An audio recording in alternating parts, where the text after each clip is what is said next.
Good morning students. सगळ्यांना आवाज येतोय का क्लिअरली आणि व्हिडिओ ओके? हे बघा, आत्तापर्यंत जे काही झालं आहे ते आपण आज 1.5 तासाचं सेशन आहे, मोठं सेशन आहे. सो बऱ्याच गोष्टी कव्हर होणार आहेत. बट बिफोर दॅट जे काही झालं आहे ते एकदा क्विकली रिवाईज करून घेऊयात आपण. ह्या लेसनमध्ये आपण काय काय शिकलोय. तर सगळ्यात पहिलं आपण स्टार्ट केलं इलेक्ट्रोस्टॅटिक फोर्समध्ये. Q1 Q2 जर काही दोन चार्जेस असतील तर त्यांच्यामध्ये जो फोर्स असतो, हे थोडं फास्ट घेतो मी, यांच्यातला फोर्स असतो K Q1 Q2 by R². बरोबर. इलेक्ट्रिक फोर्स जर मल्टिपल चार्जेस असतील तर सगळ्यांना वेक्टर फॉर्मनी ॲड करायचं, सगळे फोर्सेस वेक्टोरियली ड्रॉ करून त्यांना वेक्टर ॲडिशन करायची. त्यानंतर आपण कन्सेप्ट शिकलो इलेक्ट्रिक फील्ड इंटेन्सिटीचा. इलेक्ट्रिक फील्ड इंटेन्सिटी, आणि electric field intensity is nothing but how much force acts on a unit charge placed at a point in the electric field. Electric फील्डमध्ये कोणत्याही पॉईंटला एक चार्ज ठेवला तर त्याच्यावरती किती फोर्स ॲक्ट होतोय, न्यूटन पर कुलम याचं युनिट आहे. इलेक्ट्रिक इंटेन्सिटीचा हा जनरल फॉर्म्युला झाला. बट जर पॉईंट चार्ज दिला असेल तर पॉईंट चार्जसाठी तो फॉर्म्युला काय आहे? पॉईंट चार्जसाठी डिस्टन्स आरला फील्ड आहे KQ/R². बरोबर. त्यानंतर आपण गॉस लॉ शिकलो. गॉस लॉ नंतर आपण sphere, cylinder, any shape object आणि प्लेन शीट यांच्या इलेक्ट्रिक फील्ड्स कॅल्क्युलेट केल्या. तर स्फिअरसाठी फॉर्म्युला होता KQ/R² होता. काही नवीन नाही आलं, KQ/R² झालं. बट ह्याचं अजून एक व्हर्जन होतं σ/ε R²/R². इफ यू रिमेंबर, बाहेर असू आपण, जर काही R ग्रेटर दॅन R असेल तर हा व्हॅलिड आहे. R इक्वल टू R असेल तर आपण सरफेसवर येऊन जाऊ. सरफेसवरती फील्ड असती नुसती σ/ε, बिकॉज R आणि R कॅन्सल होतो. आणि सरफेसच्या आत आलो, स्फिअरच्या आत आलो तर फील्ड 0 होऊन जाते. सिलेंडरला फॉर्म्युला बऱ्यापैकी सिमिलर आहे. इथे फॉर्म्युला होता K 2λ/R. आठवते का? 1/4πε 2λ/R आणि σ/ε R/R.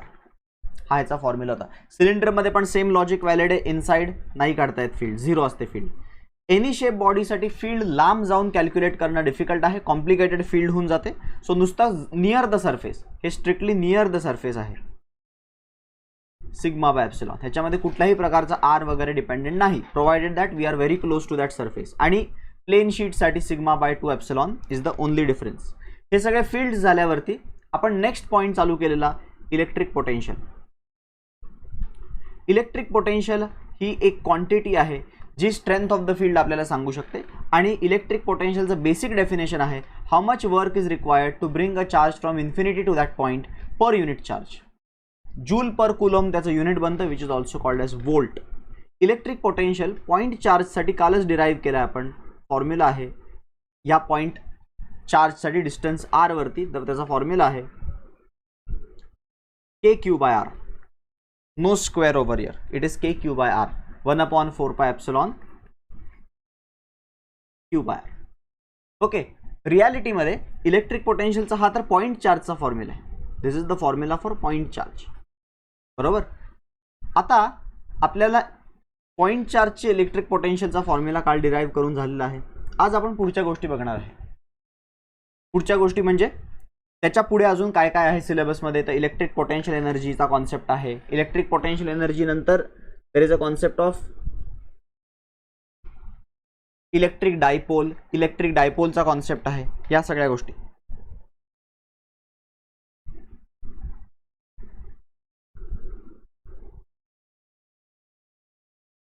ओके. हे बघा रे, लाईव्ह स्ट्रीम अवेलेबल आत्ता नाही आहे, बट डोंट वरी, हा पूर्ण लेक्चर रेकॉर्डेड मी संध्याकाळी 6ला स्ट्रीम करीन. सो जर इन केस तुम्ही लेक्चर मिस करत असाल तर तुम्हाला 6ला रेग्युलरमध्येच तो लाईव्ह जाऊन बघायचा आहे. मी आत्ता लाईव्ह करत नाही आहे, रेकॉर्डिंग चालू आहे. तो तुम्हाला तो संध्याकाळी 6ला अवेलेबल करून देईन मी.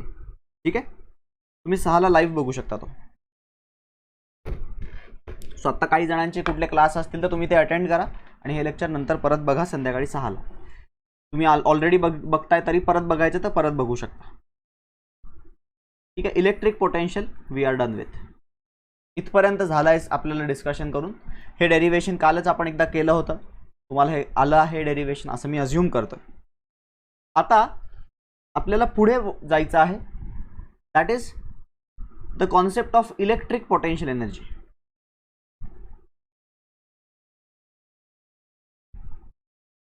Electric potential energy. Electric potential झाला, आता इलेक्ट्रिक पोटेन्शियल एनर्जी. आपण नॉर्मली पोटेन्शियल एनर्जी ऐकला शब्द की लगेच mgh डोक्यात फॉर्म्युला येतो, बट ही तर ग्रॅव्हिटेशनल पोटेन्शियल एनर्जी, आपण इलेक्ट्रिक पोटेन्शियल एनर्जी बद्दल बोलतो. आपण लास्ट इयर ग्रॅव्हिटेशन मध्ये पण पोटेन्शियल एनर्जी बघितली आहे, -gmm/r असं तुम्ही फॉर्म्युला बघितला किंवा आठवत असेल तुम्हाला. अशाच प्रकारे काही इथे पण फॉर्म्युला राहणार आहे. What is the formula for electric potential energy? नीट बघा. अज्युम करूयात this is free space. Free space, कुठल्याही प्रकारचा चार्ज नाही आहे, पूर्णपणे फ्री स्पेस आहे. या फ्री स्पेसमध्ये समजा मी चार्ज Q1 घेऊन येणार असेल, बाहेरून खूप लांबून चार्ज Q1 घेऊन येणार असेल. Do I need to perform any work? Tell me guys, do I need to perform any type of work? मला कोणी अपोज करते का चार्ज घेऊन येताना? मी तो चार्ज हातात घेऊन येतोय. Is there any field already present which is opposing me? Yes. ज्यावेळेस आपण एखादा चार्ज कुठल्या तरी फ्री स्पेसमध्ये घेऊन जातो, कुठल्याही प्रकारचं वर्क करावं लागत नाही, वर्क डन झिरो असतं. वर्क करावं लागत नाही कारण की कुठली फील्ड ऑलरेडी प्रेझेंटच नाही तिकडे मला अपोज करणारी. बट येस, जर मी ऑलरेडी एखाद्या फील्डमध्ये, ही एक फील्ड आहे समजा, या फील्डमध्ये मी जर काही एखादा चार्ज Q1 घेऊन जात असेल त्यावेळेस मला वर्क करावं लागेल. आणि किती वर्क करावं लागेल ते पण सांगतो मी. जर काही मी या चार्जला घेऊन या पॉईंटला पोहोचलो तर मला किती वर्क करावं लागेल? तर मला वर्क करावं लागेल Q1 इंटू त्या पॉईंटचा पोटेन्शियल, त्या पॉईंटचा इलेक्ट्रिक पोटेन्शियल. कारण की तुम्हाला तर माहिती आहे या पॉईंटचा इलेक्ट्रिक पोटेन्शियलचं डेफिनेशन काय? It is work done to bring a unit charge. म्हणजे समजा त्याचा पोटेन्शियल असेल 4 जूल पर कुलम, म्हणजे 4 वोल्ट असेल त्याचा पोटेन्शियल.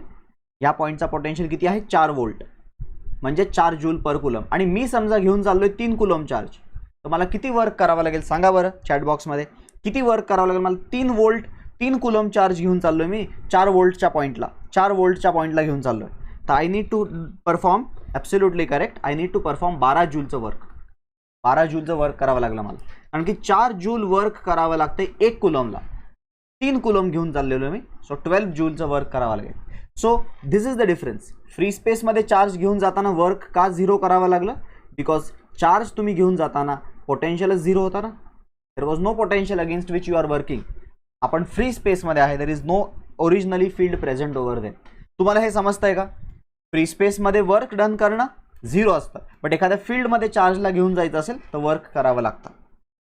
ह्याच्यामध्ये इथपर्यंत समजलंय तुम्हाला होपफुली? ठीक आहे, एकदम इझी आहे, ह्याच्यामध्ये काही डिफिकल्टी नाही. येस, डाऊट असेल तर विचारा प्लीज.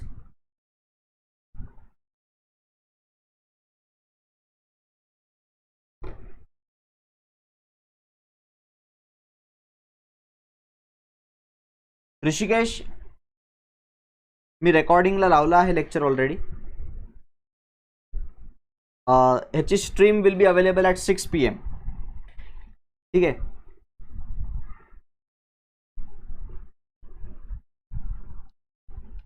6 वाजता तुम्हाला मिळून जाईल याची स्ट्रीम पूर्ण.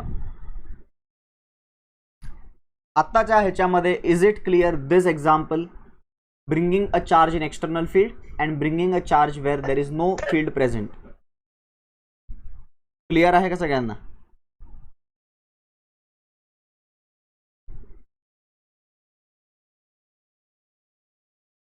फाईन.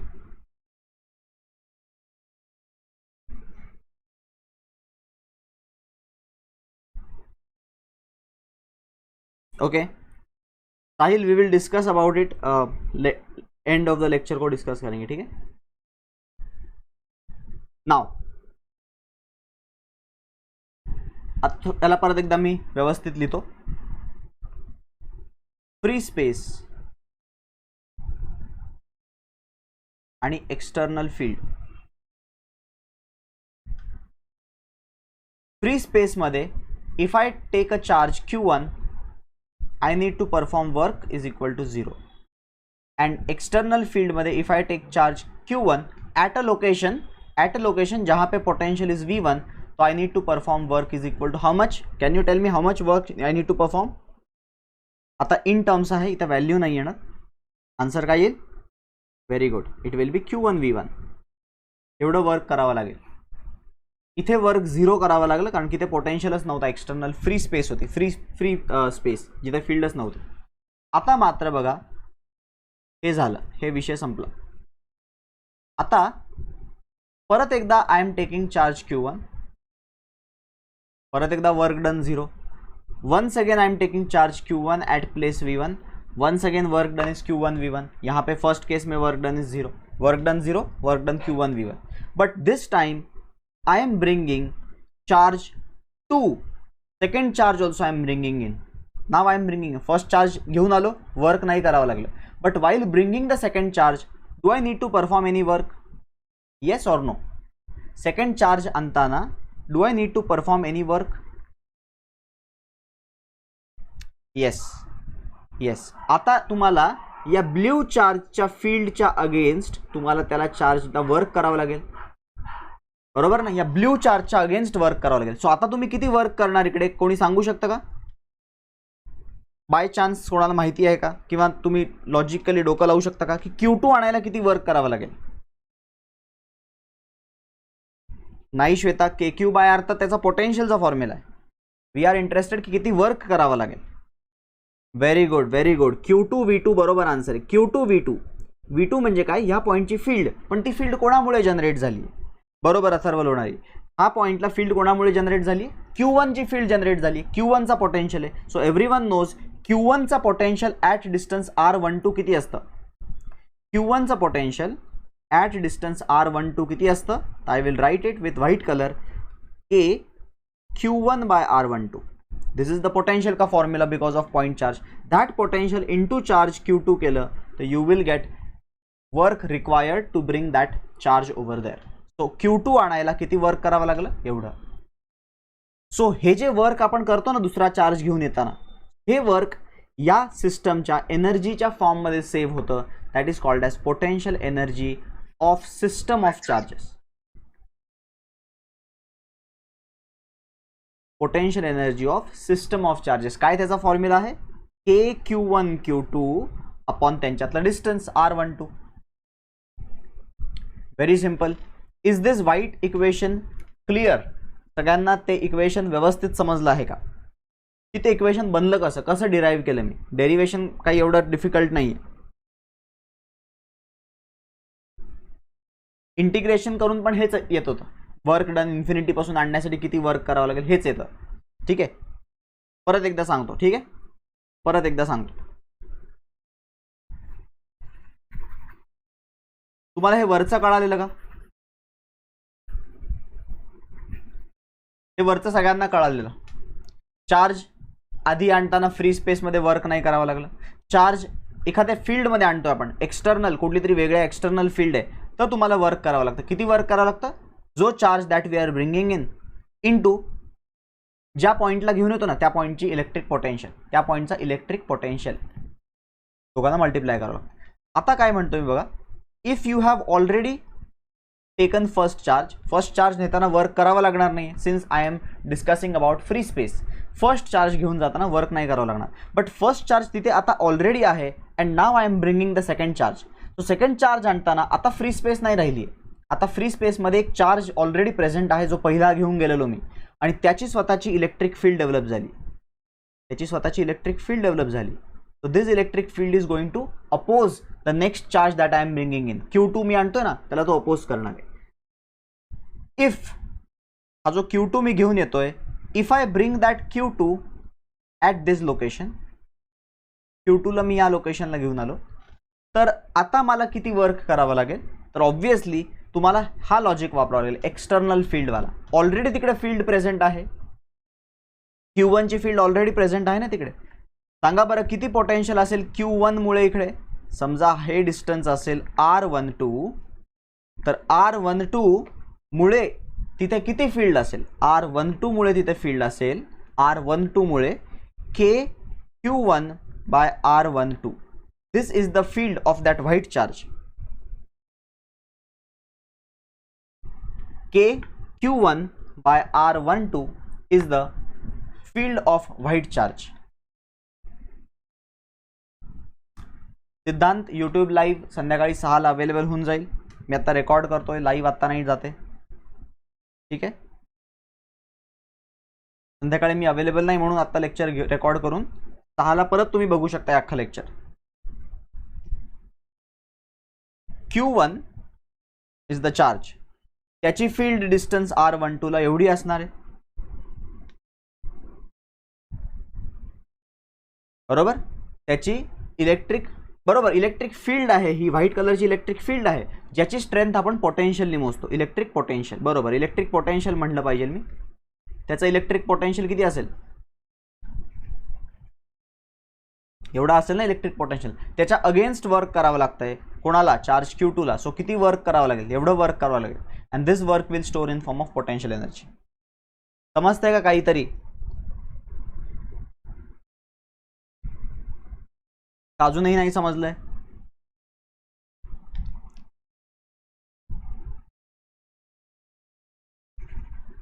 बघा, ओके. सो तुम्हाला आता हे कळालंय, एकटा चार्ज फ्री स्पेसमध्ये वर्क नाही करावं लागलं, बट दोन चार्जेस फ्री स्पेसमध्ये, दोन चार्जेस. तर पहिला चार्ज ऑलरेडी आणताना तर फ्री, एकदम फ्रीली आणला पण त्याला कुठलाही वर्क न करता. बट सेकंड चार्ज घेऊन येताना आता ह्याच्या इलेक्ट्रिक पोटेन्शियलच्या अगेन्स्ट वर्क करावं लागलं. त्यामुळे या दोघांमध्ये किती एनर्जी सेव्ह झाली आहे, किती एनर्जी स्टोअर झाली या सिस्टममध्ये, म्हणजे मी किती वर्क परफॉर्म केलं आहे, KQ1 Q2 बाय R12. आपण जे काही वर्क करणार आहे ना बाहेरून आणताना, तेवढी त्याची पोटेन्शियल एनर्जीमध्ये स्टोअर होणार आहे.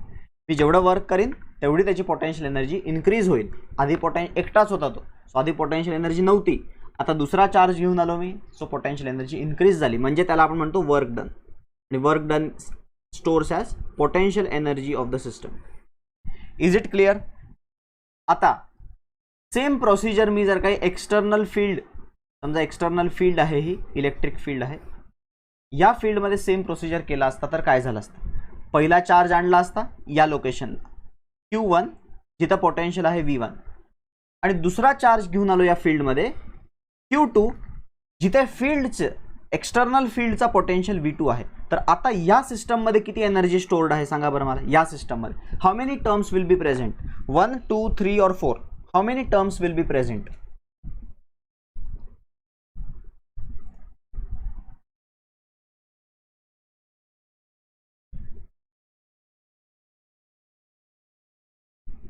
कसे काय 4 टर्म्स सांगा.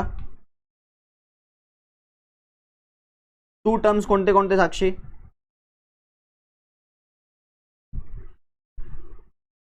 नाही नाही, टर्म्स म्हणजे मला असं म्हणायचं आहे की किती, मला किती एनर्जीज ॲड करावे लागतील.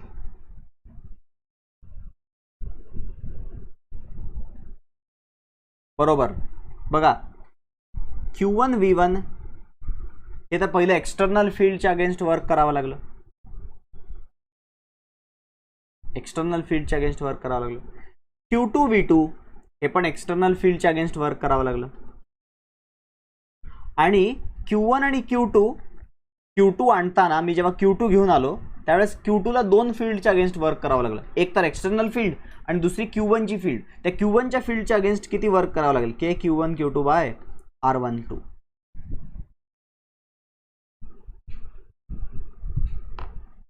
बरोबर. टोटल 3 टर्म्स बनतील, Q1 V1, Q2 V2, Q1 KQ1 Q2 by R12. हे तुम्हाला समजतंय का?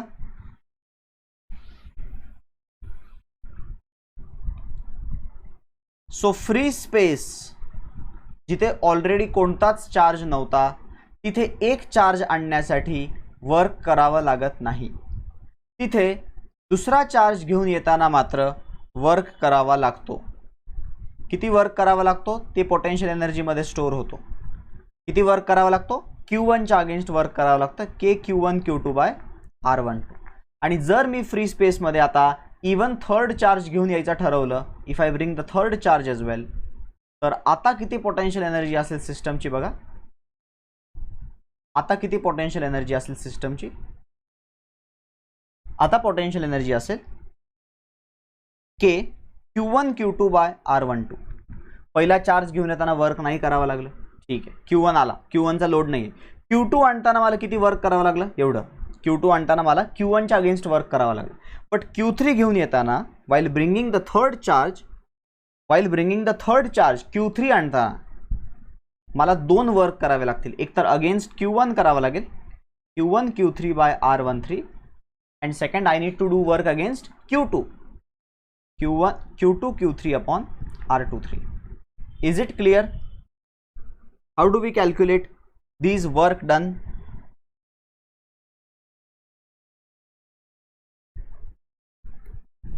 बट Q1 ला इन प्लेस ठेवायला वर्क करावं लागेल ना against repulsion of Q2. Atharva, okay, अथर्वचा डाऊट असा आहे मागच्या क्वेश्चनमध्ये, सर Q1 ला ठेवताना Q2च्या अगेन्स्ट वर्क करावं लागेल. हे बघा, आपण Q1 आणि Q2 मध्ये कुठला तरी एक पहिला घेऊन येऊ. आपण समजा ह्याला पहिला घेऊन आला, एक ह्याला पहिला घेऊन आला, if you bring that first, तर तिथे आपल्याला एवढं वर्क करावं लागेल Q1 V1, तेवढं वर्क करावं लागेल. आता while bringing the second charge in side, जेव्हा सेकंड चार्ज आतमध्ये घेऊन येतोय त्यावेळेस हा फिक्स्ड असणार, ह्याला फिक्स पकडून ठेवलं आपण. ठीक आहे, आपण ऑलरेडी वर्क करून ठेवलं आणि तिथे त्याला फिक्स ठेवलंय. आता सेकंड चार्ज आणताना फक्त ह्याच्यावरती वर्क करावं लागेल. अथर्व तुझा डाऊट परत विचारतो का? हे फ्री स्पेस वाला क्लिअर आहे का?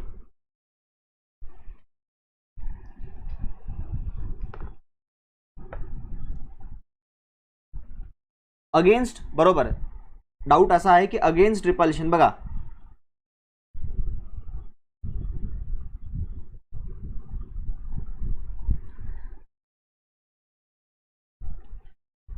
हे कळालंय का सगळ्यांना?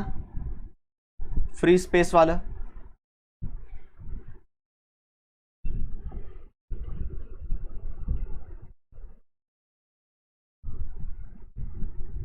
Q2 Q3च्या इंटरॅक्शनला पण पकडलं ना रे मी. Q2 Q3च्या इंटरॅक्शनला पण पकडलं आपण. Q3 ला आणताना Q1 आणि Q2च्या अगेन्स्ट वर्क करावं लागलं.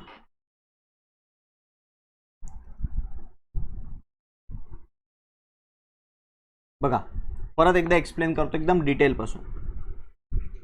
We are talking about free space. Free space मध्ये when you bring charge Q1, is there any requirement of work? No. I hope इथपर्यंत कोणाला डाऊट नाही. एकटा चार्ज असताना कुठलंही वर्क करावं लागत नाही, बरोबर. आता बघा, आता मी Q1 इथे आहे, आय एम ब्रिंगिंग Q2. बघा रे अथर्व, तुझा doubt, when I am bringing Q2 obviously me Q1 ला होल्ड करून ठेवतोय. मी Q1 ला सोडून नाही देते. Q1 ला सोडून दिलं तर तो रिपल्शनने निघून जाईल, मग परत वर्क डन 0 होऊन जाईल. मी जेव्हा दुसरा घेऊन येईन तर तो निघून जाईल, ॲक्शन रिॲक्शन फोर्सेसमुळे निघून जाईल तो. इथे याला पकडून ठेवावं लागेल, ह्याला होल्ड करून ठेवलंय. And now I am bringing the second thing. So आता मी जेवढं वर्क केलंय ते वर्क स्टोअर झालं या चार्जेसमध्ये. आणि मी जसं सोडले दोन्ही चार्ज सोडून देईन मी, तर these two charge will move away from each other using that energy. So Q1 ला आपण सोडून दिलं नाहीये की तो पळून जाईल, आता त्याला पकडून ठेवलंय. आणि त्याला पकडून ठेवून याला आणण्यामध्ये जो वर्क करावा लागतो तोच वर्क आपण कॅल्क्युलेट केलेला असतो. हा वर्क तोच असतो. ठीक आहे. होल्ड करायला जी एनर्जी लागणार आहे ना, ती एनर्जी याच्या वर्क डन मध्ये कन्सिडर केली आहे. ठीक आहे, आपण काल जे काही डिस्कस केले ना, Q आणि डिस्टन्स R वरती एक पॉईंट आहे, इथून बाहेरून चार्ज आणणं वगैरे, तर आपण जे काही डिस्कस केलंय त्या वर्कमध्ये या दोघांना एवढ्या जवळ आणण्यासाठी जे वर्क लागले ते वर्क आहे. आणि त्या वर्कमध्ये ऑब्व्हियसली दोघांना पकडून ठेवावं लागणार आहे, त्या दोघांना इथे आणून ठेवावं लागणार आहे. You have to hold both of them. Generally पहिल्या चार्जला पिन करून टाकतात, त्याला फिक्स्ड करून टाकतात. क्वेश्चनमध्ये फिक्स्ड असतो तो. सो त्याच्यावरचे जे काही फोर्सेस ॲक्ट होत आहेत ते फिक्स्ड असल्यामुळे कॅन्सल होऊन जातात. होल्ड करायला जी एनर्जी लागते ती कन्सिडर्ड आहे या पर्टिक्युलर क्वेश्चनमध्ये. मला सांगा, येल्लो कलरचा पार्ट सगळ्यांना कळाला आहे का? Q1 चार्जला वर्क करावा लागलं नाही.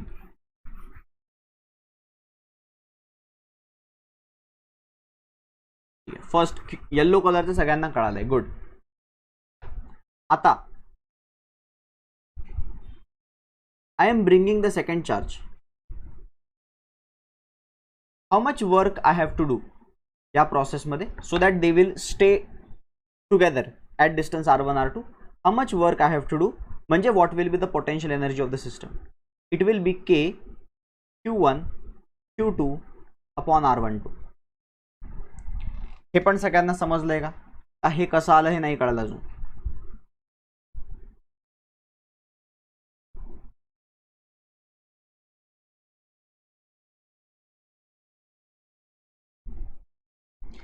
नाही नाही यश, आपण 3 चार्जच्या सिस्टमवरती जाऊ आता. आधी आपण 2 चार्ज सिस्टम समजून घेऊ. 2 चार्ज सिस्टम सगळ्यांना कळालं आहे का? 2 चार्जमध्ये एवढी एनर्जी स्टोर्ड असते. 2 चार्जमध्ये एवढी एनर्जी स्टोर्ड असते. हे एनर्जी स्टोर्ड आहे, काय पोटेन्शियल एनर्जीचं डेरिव्हेशन. आता तुम्हाला विचारतात ते की तुम्ही या सिस्टममध्ये एक थर्ड चार्ज इंट्रोड्यूस करा. मी पहिलं तर हे system as it is draw करतो. इथे ॲज इट इज ड्रॉ करतो मी. ॲज इट इज ड्रॉ केलं आणि आत्ता सध्या या सिस्टमची एनर्जी पण ॲज इट इज आहे ती लिहून टाकतो मी. आत्ता सध्या सिस्टमकडे एवढी एनर्जी आहे. सिस्टमकडे एवढी एनर्जी आहे.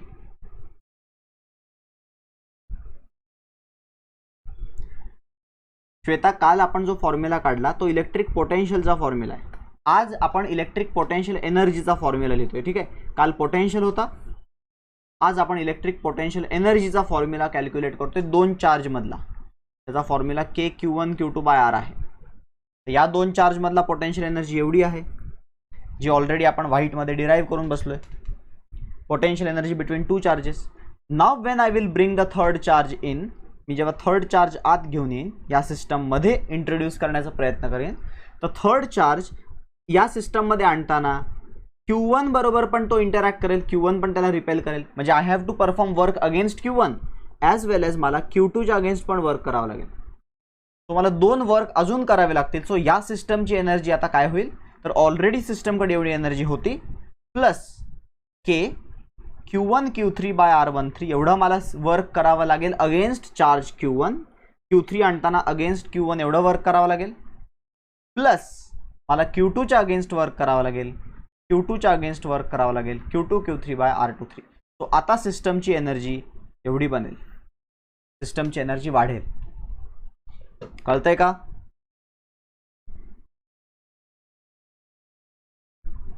आता जर तुम्हाला हे खरंच कळालं असेल, ही सिस्टम येस ही पूर्ण सिस्टमची एनर्जी काय, ही एनर्जी पूर्ण सिस्टमची, एखाद्या चार्जची एनर्जी नसते, सिस्टमची एनर्जी असते. एनर्जी ही सिस्टमकडे असते.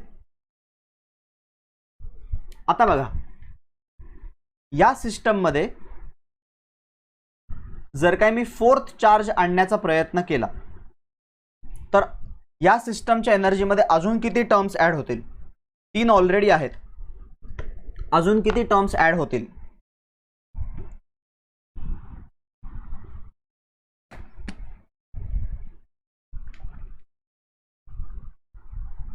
भावेश, एक कसं सांग मला, मी जर काही Q4 आणतोय तर मला अजून 3 चार्जेसच्या अगेन्स्ट वर्क करावं लागते ना. ह्याच्या अगेन्स्ट वर्क करावं लागतंय, या अगेन्स्ट वर्क करावं लागतंय आणि या लांबवाल्याच्या अगेन्स्ट वर्क करावं लागतंय. तो अजून 3 टर्म्स ॲड होतील. K Q1 Q2 by R, बघा K Q1 Q4 by R14, K Q2 Q4 by R24, K Q3 Q4 upon R34. 3 work अजून करावे लागतील, बरोबर का? टोटल 6 टर्म्स होतील, बरोबर. आणि ही एनर्जी परत एकदा सिस्टमची एनर्जी असेल, सिस्टमचीच एनर्जी असणार आहे. ही जी काही एनर्जी आपण कॅल्क्युलेट करू. जर तुम्हाला हे समजलं असेल तर मला सांगा,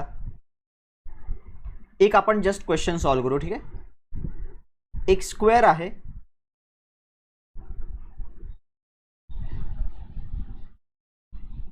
आणि हा जो स्क्वेअर आहे तो 2 सेंटीमीटर साईडचा आहे. 2 सेंटीमीटर त्याची साईड आहे, साईडची लेंथ.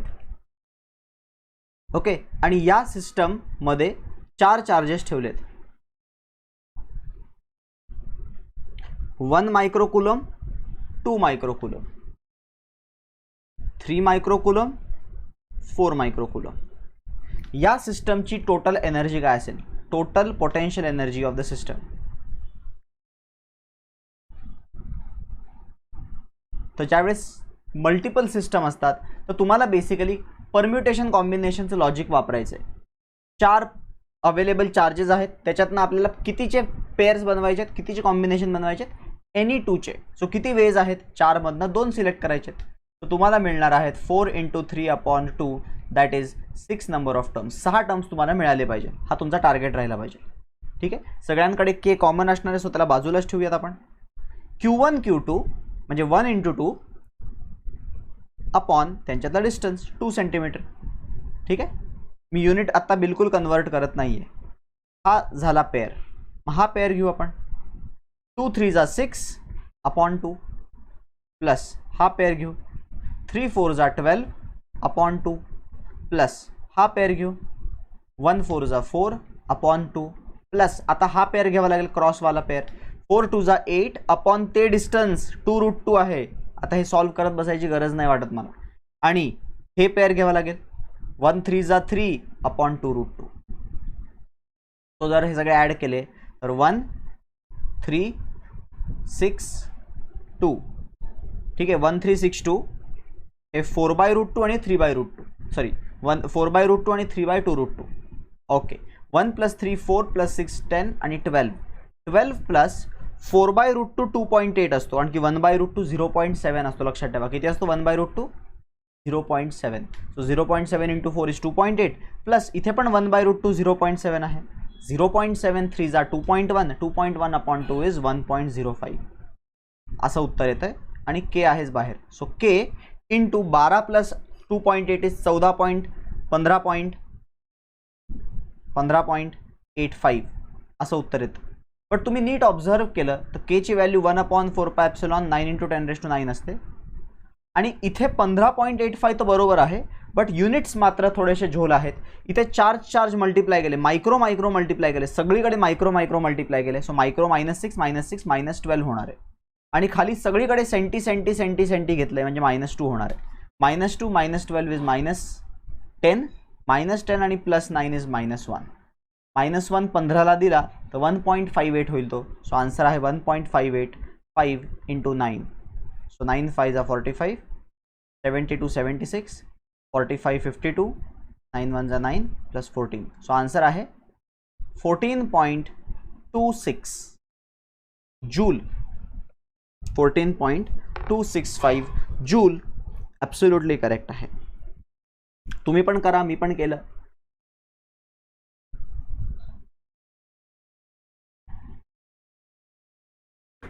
या पूर्ण सिस्टमची एनर्जी आपण कॅल्क्युलेट केली आहे.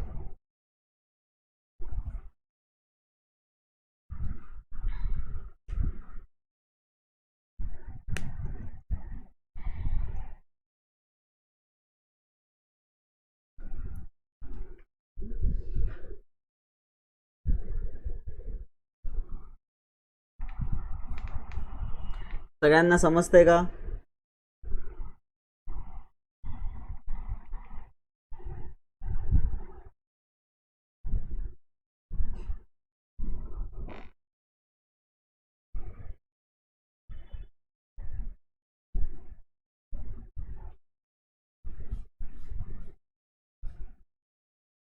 थोडासा कॅल्क्युलेशन वाईज मोठा होता बट एकदम काही डिफिकल्ट नव्हता. तुम्हाला अजून एक क्वेश्चन देतो मी. हा तुम्ही सॉल्व्ह करा.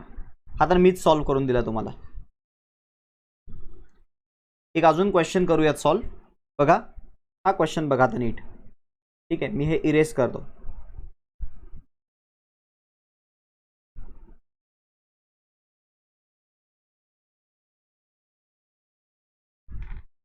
There is equilateral triangle.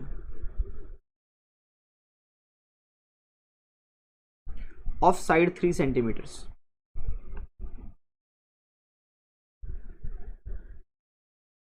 5 microcoulomb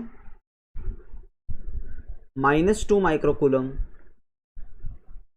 -3 microcoulomb. Find the potential energy of the system. Hint: potential energy can be negative. जर चार्जचं मल्टिप्लिकेशन नेगेटिव्ह असेल तर नेगेटिव्ह असते काय. मी जस्ट तुम्हाला हिंट देतोय की तुम्ही त्याला मॅग्निट्यूडच नका घेऊ, विथ साइन्स घ्या एनर्जी कॅल्क्युलेट करताना आणि मग आन्सर सांगा.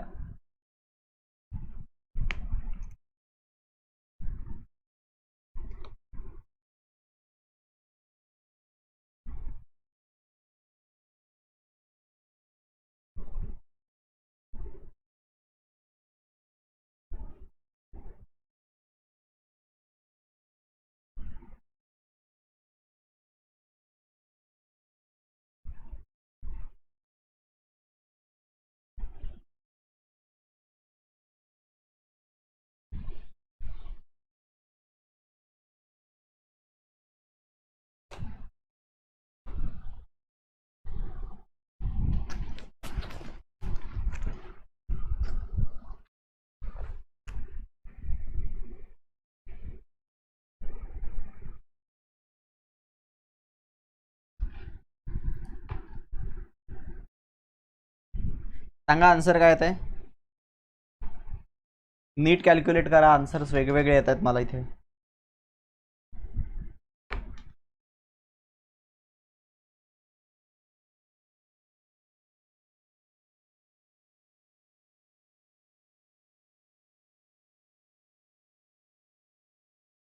आन्सर्स वेगवेगळे येत आहेत. K Q1 Q2 by R, Q1 Q3 by R आणि Q2 Q3 बाय आर. इथे तुम्हाला माहिती आहे सगळे आर सेम आहेत. तो के तर कॉमन काढणार आहे. Q1 Q2 मल्टिप्लाय केला तर -10/3 प्लस माइनस नहीं माइनस माइनस प्लस 6/3 मल्टीप्लाई केलं -15/3. तो -25 plus 6 is -19/3 into 9 into 10⁻⁹ into micro micro -12 centi -10 -2 -10 minus है -1 झाला. सो आन्सर आहे 3 into 1.9 -5.7 is the correct answer. Absolutely correct. -5.7 joule हे करेक्ट आन्सर आहे. सगळे युनिट SI मध्ये कन्वर्ट केले जातात. कळालं का. Energy can be negative. कळालं सगळ्यांना सॉल्व्ह कसं करायचं आहे. Potential energy of the system of charges वाले क्वेश्चंस.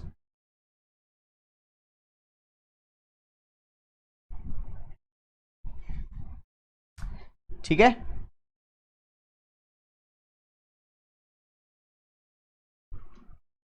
कोणाला काही डाऊट आहे का.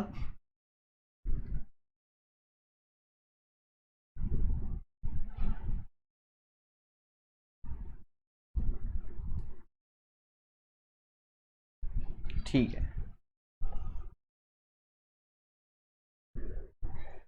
हे बघा रे, आता आपण पोटेन्शियल एनर्जीचा कॉन्सेप्ट बघितलाय. सिस्टम ऑफ चार्जेसची पोटेन्शियल एनर्जी. सो त्याचा जनरल फॉर्म्युला काय येईल. Potential energy of system of charges असा फॉर्म्युला मी लिहू शकतो का त्याचा. K Q1 Q2 by R12 Q1 Q3 by R13 Q1 Q4 by R14 plus आता मधले पण टर्म्स असतील. सो मी त्याला असं नाही लिहू शकत. तुम्हाला समजलं असेल. के Q1 Q2 by R12 K Q2 Q3 by R23 सगळे टर्म्स ॲड करायचे. सो बेसिकली असं म्हणू शकतो आपण K summation of Q by R. ठीक आहे. Q बाय R चे जेवढे आहेत त्या सगळ्यांचे सम करत ॲड करायचे. सॉरी Q1 Q2 चे Q1 Q2 बाय R चे सगळे सम्स ॲड करत जायचे. And you will get the total energy of that system. So energy of the system कशी काढायची हे तुम्हाला समजलं आहे. आता मी हा जस्ट फॉर्म्युला लिहून दिलाय, पण तुम्हाला ॲक्च्युली त्याचा क्वेश्चन पण सॉल्व्ह करून झालाय. तुम्हाला माहिती आहे काय फॉर्म्युला आहे तो. आपल्याला एक नवीन फिजिकल क्वांटिटी शिकायची आता. Dipole related. डायपोल मोमेंट काय असतो, पण त्याच्या आधी इलेक्ट्रिक डायपोल काय असतो बघूया आपण.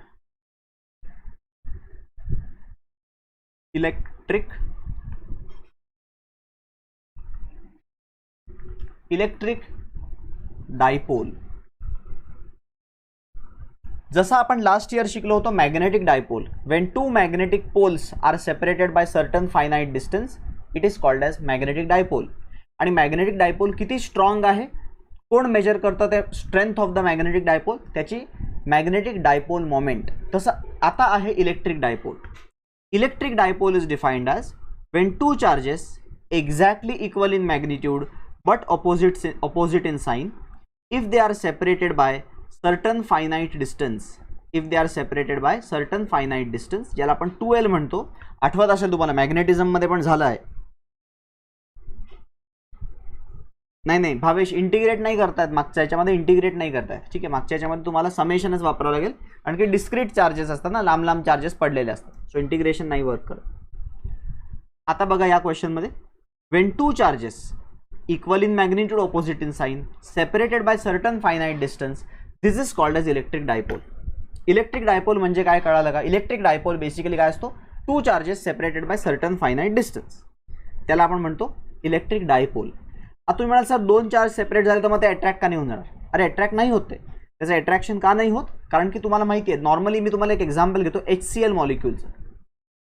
HCl मध्ये काय होतं, HCl मध्ये इलेक्ट्रॉन पेअर जो आहे तो कुठे शिफ्ट होतो सांगा बरं. Electron pair shift towards which atom, it shift towards the chlorine, because chlorine been more electronegative. तर त्यामुळे HCl मॉलिक्यूलवरती पार्शियल नेगेटिव्ह चार्ज येतो याच्यावरती आणि पार्शियल पॉझिटिव्ह चार्ज याच्यावरती येतो. त्यामुळे हा मॉलिक्यूल आपण पोलर मॉलिक्यूल म्हणतो. ह्याला आपण काय म्हणतो, पोलर मॉलिक्यूल. कारण ह्याच्यामध्ये डायपोल बनलेला असतो. काय बनलेला असतो, डायपोल, इलेक्ट्रिक डायपोल बनलेला आहे. मग त्यामुळे हे अट्रॅक्ट होतात, बरोबर. HCl मध्ये H पॉझिटिव्ह आणि Cl नेगेटिव्ह असा शेप बनतो. करेक्ट, मोर इलेक्ट्रोनेगेटिव्ह असतो. तो हा जो इलेक्ट्रिक डायपोल आहे याला इलेक्ट्रिक डायपोल म्हणतात काय. हा जो इलेक्ट्रिक डायपोल आहे तो HCl चा स्ट्रॉंग आहे, HF चा स्ट्रॉंग आहे, HI चा स्ट्रॉंग आहे का कोणाचा स्ट्रॉंग आहे.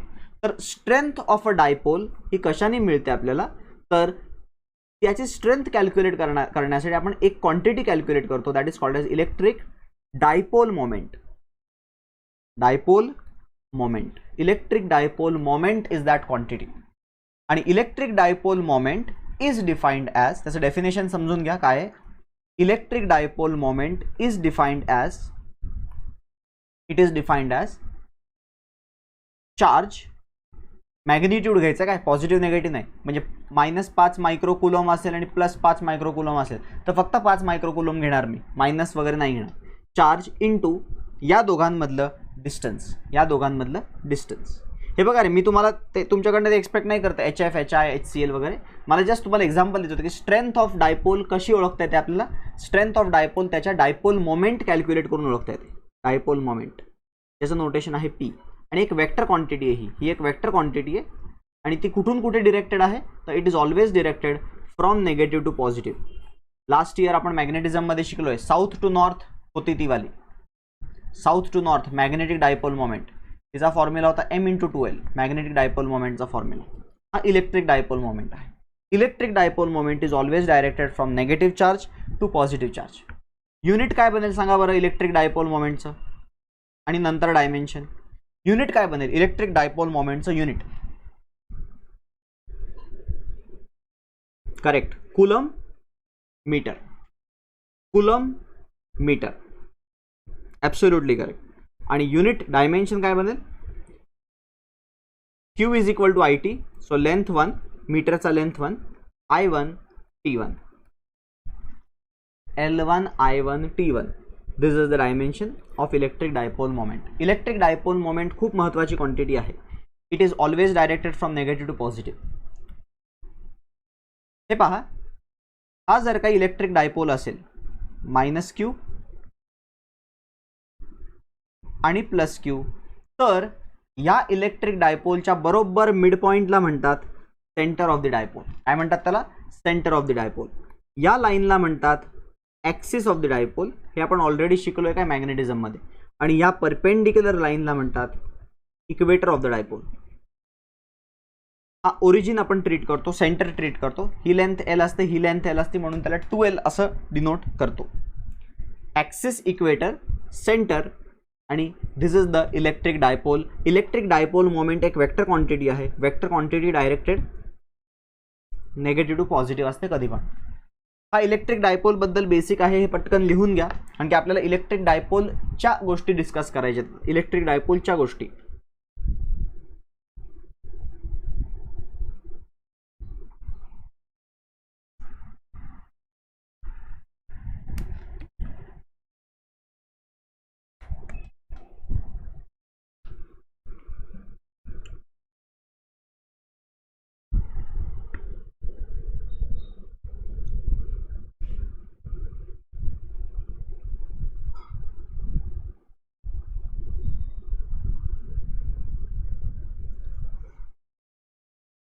झालं की सांगा डन म्हणून.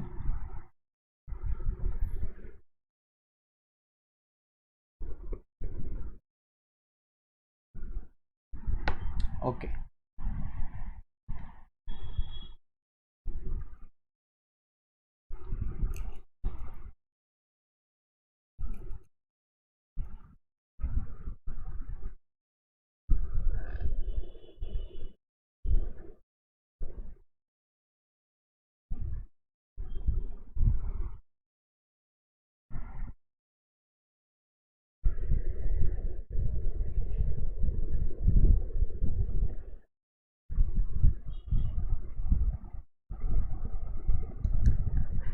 Done, good.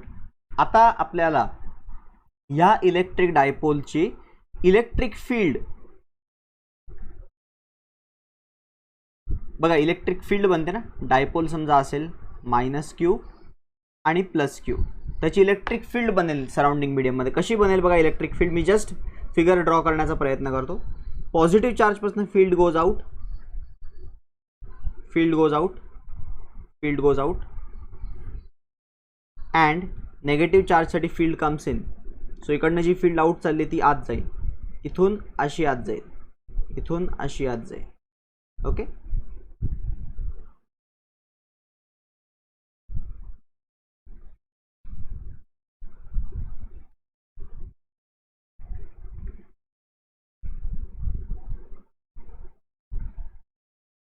they never meet, never intersect.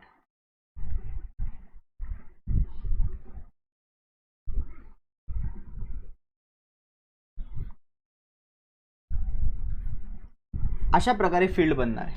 होते का तुम्हाला इमॅजिन? असं चित्र बघितलेत का तुम्ही कधी आयुष्यात? पॉझिटिव्ह पासून नेगेटिव्ह कडे electric lines of force emerge and then they end on the negative charge. बरोबर, असा प्रकारचं दिसतं चित्र. आता कुठलाही डायपोल त्याच्या सराउंडिंग मीडियममध्ये त्याची इलेक्ट्रिक फील्ड बनवतो. तर त्या इलेक्ट्रिक फील्डची स्ट्रेंथ आपण कुठल्या गोष्टींनी कॅल्क्युलेट करतो? मागच्या वर्षी होतं बरोबर. स्ट्रेंथ, मला स्ट्रेंथ मोजायची, किती स्ट्रॉंग आहे फील्ड, कुठल्या क्वांटिटीनी मला मोजता येते स्ट्रेंथ? सांगा बरं. इंटेन्सिटी. लगेच तुम्ही पहिला शब्द काढला इंटेन्सिटी, पण एकटाच आहे का इंटेन्सिटी? इंटेन्सिटी बरोबर अजून एक होता पोटेन्शियल. कुठला इझी आहे? हा वेक्टर आहे म्हणून डिफिकल्ट आहे डील करणं. हा स्केलर आहे म्हणून पोटेन्शियल काढणं इझी आहे. स्ट्रेंथ ऑफ द फील्ड पोटेन्शियलने देणं सोपं आहे, इंटेन्सिटी देणं डिफिकल्ट आहे, वेक्टर येतो. आपल्याला हे सिलेबसमध्ये त्यांनी दिलंच नाही आहे की इंटेन्सिटी किती असणार याची, या फील्डची इंटेन्सिटी काय असणार. मी तुम्हाला फॉर्म्युला देईन त्याचा, पण मी तुम्हाला डेरिव्हेशन नाही करून दाखवणार ते, but I will give you the formula की इलेक्ट्रिक इंटेन्सिटी किती असू शकते एखाद्या डायपोलमुळे, छोट्याशा डायपोलमुळे. पण आपल्याला पोटेन्शियलचं डेरिव्हेशन आहे विच इज इझी. ठीक आहे, पोटेन्शियल पण आपण बघू, इंटेन्सिटी पण बघू. ठीक आहे, आधी मी पोटेन्शियलचं डेरिव्हेशन करून दाखवतो. डेरिव्हेशन बिलकुल तुम्ही टेक्स्टबुक डेरिव्हेशन फॉलो करू नका, एकदम सिंपल वेनी डिराईव्ह करतो आपण, नीट लक्ष द्या. Consider a short electric dipole. एक शॉर्ट इलेक्ट्रिक डायपोल आपण कन्सिडर करूयात. शॉर्ट म्हणजे काय? तो छोटा असतो, ज्याचा 2L खूप छोटा असतो. ठीक आहे, इथे फिगर ड्रॉ करण्यासाठी मी -q घेतो आणि +q घेतो. -q घेतलाय, +q घेतलाय.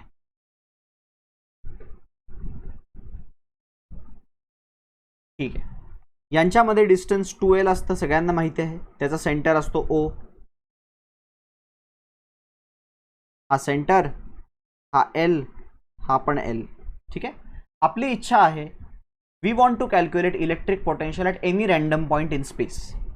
एखादा स्पेसमध्ये रँडम पॉईंट आहे, रँडम पॉईंट आपण स्पेसमध्ये x, y ने देऊ शकतो, नक्कीच देऊ शकतो. बट मला इथे कार्टेशियन नाही, पोलर कॉर्डिनेट्स वापरायचे. तुम्ही शिकलाय का पोलर कॉर्डिनेट्स? पोलर कॉर्डिनेट्स सगळे शिकले आहात.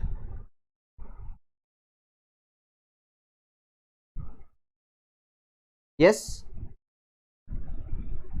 आठवतात का पोलर कॉर्डिनेट आठवतात तुम्हाला? करेक्ट. अँगल आणि डिस्टन्स आर थीटा असतो, राईट. तो मी समजा हा पॉईंट मला चूज करायचा असेल तर मला ह्याचा पोलर कॉर्डिनेट कसा देता येईल? तर हे डिस्टन्सला मी आर म्हणेन आणि मी हा अँगल थीटा घेईन. मी हा अँगलच का सिलेक्ट केला आहे, हा लेफ्टवाला अँगल सिलेक्ट का नाही केला? कारण की हा अँगल ॲक्च्युली, हा अँगल कोणामधला अँगल आहे? It is the angle made with the P bar. P bar कोण आहे? Dipole moment. Dipole moment it is always directed from left to right, म्हणजे negative to positive. Negative to positive असतो ना, म्हणून तो angle P बार बरोबर बनवलेला आहे. हे लक्षात ठेवण्यासाठी खूप महत्त्वाचं आहे. कारण की उद्या फिगर असं दिलं तुम्हाला तर तुम्ही कन्फ्यूज होऊन जाल की आता काय करू. ठीक आहे, आता तुम्ही कन्फ्यूज होऊन जाल. तर त्यामुळे हा असा दिलं तर हा अँगल घ्यावा लागेल, कारण की हा अँगल आपला पी आहे. Angle is always made with P bar. Theta आणि आर समजलं का फिगरमध्ये? थीटा आणि आर. ठीक आहे, बघा आपल्याला X is equal to A cos theta, R cos theta, R sine theta conversion नाही करायचं. आता आपल्याला कार्टेशियनमध्ये कन्वर्ट नाही करायचं. हा पोलर कोऑर्डिनेट, हा पोलर कोऑर्डिनेट्स म्हणजे तुम्हाला फक्त अर्थ विचारला मी. तुम्हाला माहिती आहे आर आणि थीटा माहिती आहे. आर म्हणजे डिस्टन्स असतं, थीटा म्हणजे अँगल असतो. I want to calculate, I am interested in calculating the field, I am interested in calculating the field, आणि ती पण इलेक्ट्रिक पोटेन्शियल कॅल्क्युलेट करायचं मला. इलेक्ट्रिक पोटेन्शियल कुठे कॅल्क्युलेट करायचं आहे? ॲट दॅट पॉईंट, पी पॉईंटला मला इलेक्ट्रिक पोटेन्शियल कॅल्क्युलेट करायचं आहे. आणि ते मी कसं करणार आहे बघा, नीट लक्ष द्या. डेरिवेशन टेक्स्टबुकचा वे फॉलो करू नका, खूप इझिली तुम्हाला हे समजणार आहे. एवढा सिंपल वे बघा, हा टेक्स्टबुक सारखाच आहे, खूप वेगळा नाही आहे, बट रूल्स फॉलो करा. Late us say this distance is r1 and let us say this distance is r2. ठीक आहे, दोन्ही चार्जचे डिस्टन्सेस r1 आणि r2 आहेत. आता मला पटकन एकदम इझिली सांगा की पोटेन्शियल बिकॉज ऑफ पहिला पॉझिटिव्ह चार्ज किती असेल? Potential because of positive charge, सगळ्यांना पोटेन्शियलचा फॉर्म्युला माहीत आहे. Potential because of charge plus Q किती असणार आहे त्या पॉईंटला? सगळ्यांना पोटेन्शियलचा फॉर्म्युला माहीत आहे. Potential because of plus Q charge plus positive Q charge किती असणार आहे? Very good, it will be KQ1 KQ by R2, KQ by R2, कारण की डिस्टन्स R2 आहे, त्याचं डिस्टन्स R2 आहे. हे डिस्टन्स निळवालं ब्ल्यूवालं डिस्टन्स RN, जे आपल्याला माहिती आहे. आपल्याला R1 R2 माहीत नाही आहे, पण आपल्याला R माहिती आहे. बट KQ बाय R2 असेल. And what will be potential because of a negative charge? Negative चार्जचा पोटेन्शियल काय असेल? व्हेरी गुड, नेगेटिव्ह चार्जचा पोटेन्शियल असेल, नेगेटिव्ह चार्जचा पोटेन्शियल असेल minus KQ by R1. Perfect, minus sign घ्यावी लागणार आहे. पोटेन्शियल नेगेटिव्ह असू शकतो, नेगेटिव्ह चार्जचा पोटेन्शियल नेगेटिव्ह असतो, पॉझिटिव्हचा पॉझिटिव्ह असतो. आणि या दोघांना मी सिम्पली ॲड केलं की माझं उत्तर मिळणार आहे, कारण की मला माहिती आहे पोटेन्शियलला डिरेक्शन वगैरे नसते. ॲड करा, आन्सर आणा. सो एका स्टेपमध्ये उत्तर आलं आहे. आपल्याला एक दोघांना ॲड करायचं. प्रॉब्लेम फक्त जॉमेट्रीचा आहे, याच्या पुढे फिजिक्स कुठेच लागणार नाही आहे. पूर्णपणे जे काही आहे ते तुम्हाला जॉमेट्री समजते का 10वीपर्यंतची हे चेक होणार आहे. बाकी आन्सर आपल्याला येऊन गेलं, इथेच संपलं आपलं आन्सर. ह्याचा पोटेन्शियल प्लस ह्याचा पोटेन्शियल इज आपला आन्सर. बट आता डेरिवेशन बघा कसं आहे. हे पूर्णपणे जॉमेट्री. आता काय मी जे काही करणार आहे हे पूर्णपणे मॅथमॅटिकली डिराईव्ह करणार आहे. त्याला नीट लक्ष द्या सगळ्यांनी. हे छोटे छोटे एल जे आहेत ना, यांना त्यांच्या नीट जागेवरती लिहितो मी. नीट जागेवरती म्हणजे हा एल इथेच राहू देत आणि हा एल वरती राहू देत. ठीक आहे, तुम्हाला इथपर्यंत सगळ्यांना कळालंय का? पॉझिटिव्हचा पोटेन्शियल, नेगेटिव्हचा पोटेन्शियल. तेच नाही कळालं असं कोणी आहे का? किंवा तेच नाही कळालं सर हे कुठून आले?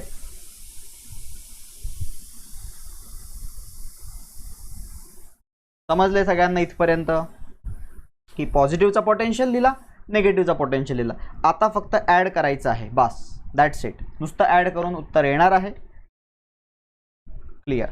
ठीक आहे, होपफुली सगळ्यांना समजलंय की दोन्ही पॉईंटचे मी पोटेन्शियल तिथे कसे लिहिलेत, कारण की फॉर्म्युला होता माझ्याकडे.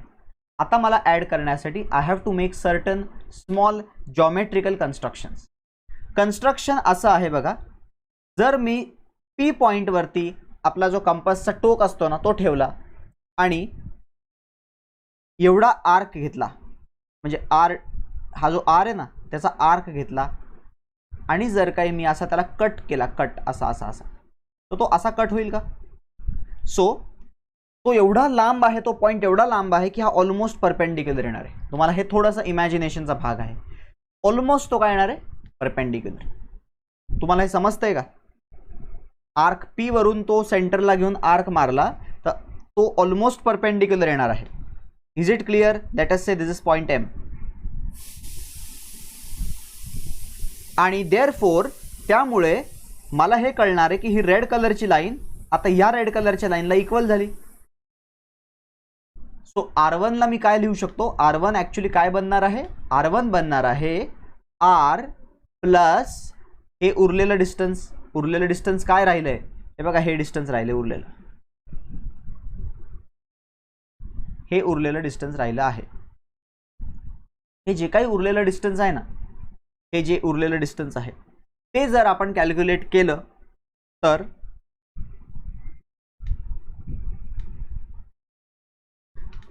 एक मिनिट थांबा, मी थोडासा झोल केला, मी कन्स्ट्रक्शन चुकीचं केलं. हे इरेज करूयात. I will first draw the same figure जे आधी होतं. येस, फिगर आहे तसंच राहू द्या. ठीक आहे. R1 R2 आणि R. कन्स्ट्रक्शन काय आहे बघा, आपल्याला R1ला आर्क R1 घ्यायचा आहे. आर्क आपल्याला काय घ्यायचं आहे, R1, आणि नंतर इकडनं इकडे परपेंडिक्युलर ड्रॉ करायचं आहे. सो हा परपेंडिक्युलर झाला. सो आता मला सांगा R1 काय असेल इफ दिस बिकम्स परपेंडिक्युलर, तर almost this distance will be equal to this distance. बरोबर. सो R1 ला मी असे लिहू शकतो का की R सेंटर पासून ते R आहे प्लस उरलेले हे डिस्टन्स उरलंय. ते उरलेलं जे काही डिस्टन्स आहे ते मी डिराईव्ह करून दाखवीन तुम्हाला. मी थोडं चित्र मोठं ड्रॉ करतो. काय होतं, चित्र खूप किचकट होतंय. -q plus q. ॲक्च्युअलमध्ये हा सेंटर आहे, हा L आहे आणि हा L आहे. एक लक्षात ठेवा, ॲक्च्युअलमध्ये पॉईंट खूप लांब आहे, पण इथे फिगरमध्ये ड्रॉ करता येणार नाही म्हणून मी पॉईंट जवळ ड्रॉ करतोय. हा R आहे. हे डिस्टन्स R1 आहे. तुम्ही काय केलं, R1 जेवढी आर्क लेंथ घेतली आणि आय हॅव प्रोड्यूस्ड दिस, आरला मागे एक्सटेंड केलं आणि इकडनं परपेंडिक्युलर ड्रॉप केला at point M. This is our point P. So can I say R1 is equal to R plus OM. ह्याच्यामध्ये कोणाला काही तकलीफ आहे का, R प्लस OM आहे तो, कारण की आर्क ड्रॉ केलाय ना, हा आर्क ड्रॉ केलाय. तर इकडनं मी असं आर्क ड्रॉ केल्यावरती ऑब्व्हियसली हे डिस्टन्स पण तेवढंच होणार आहे, R1च होणार हे डिस्टन्स पण. समजतंय का सगळ्यांना हे? येस.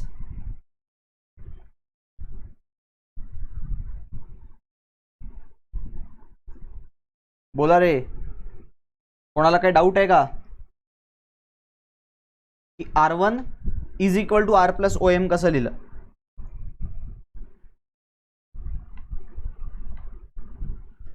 R2 जो आहे ना, R2,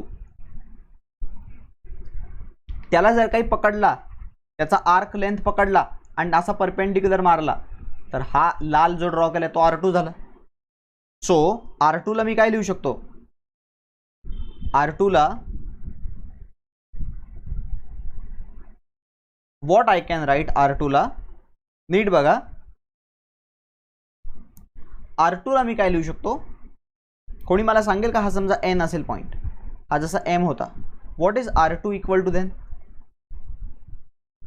येस, जर काही तुम्हाला कळलं असेल तुम्ही आन्सर देऊ शकता. हे नाही श्वेता, चुकीचं आहे.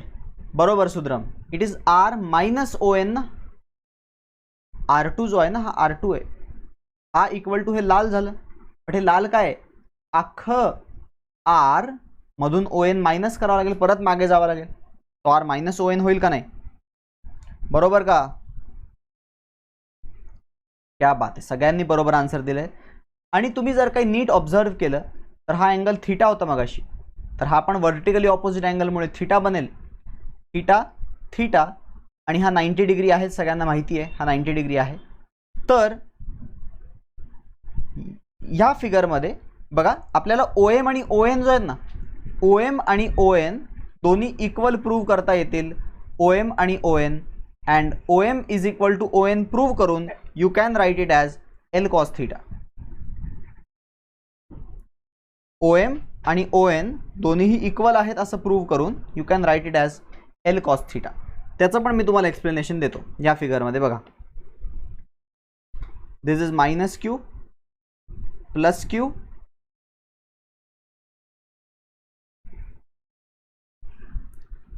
हा आपला होता R1, हा होता R2.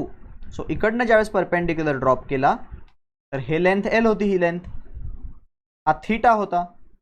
तर ही ॲडजेसंट साईड काय झाली, ॲडजेसंट साईड कॉस कॉम्पोनंट झाली ना, this becomes the cos component, L is hypotenuse, so हा झाला L कॉस थीटा. तसाच इथून मी जेव्हा परपेंडिक्युलर ड्रॉ करीन त्यावेळेस हा हायपोटेनियस काय L आहे, L चा हा थीटा आहे, ॲडजसेंट कॉम्पोनंट कोण झाला, हा परत एकदा एल कॉस थीटा झाला का नाही, दोन्ही एल कॉस थीटाच आहेत. समजते का काही थोडंफार? बिलकुल फिजिक्स नाही आहे, सिंपल जॉमेट्री आहे.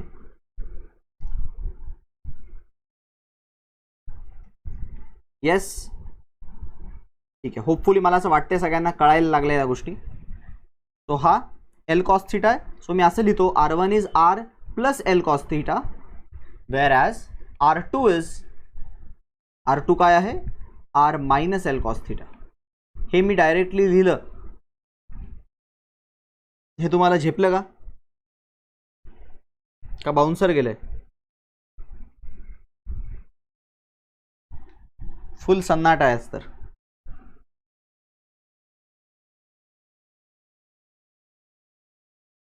गुड, हे तुम्हाला समजलं आहे, खूप चांगली गोष्ट झाली ही. कारण की जर हे समजलं असणार आहे तर तुम्हाला हे फक्त इथे टाकायचं आहे आणि मग नंतर जॉमेट्री पण नाही, आता तर नुसतं सिम्प्लिफिकेशन करायचं. हे जॉमेट्री होतं, हे पूर्ण जॉमेट्री होतं. काय जॉमेट्री सगळ्यांना नीट कळाले, सगळ्यांचं जॉमेट्री स्ट्रॉंग आहे. बट आता जॉमेट्रिकली हे आता व्हॅल्यूज पुट करू आणि सिम्प्लिफिकेशन करू, तेव्हा बघू काय आन्सर येते.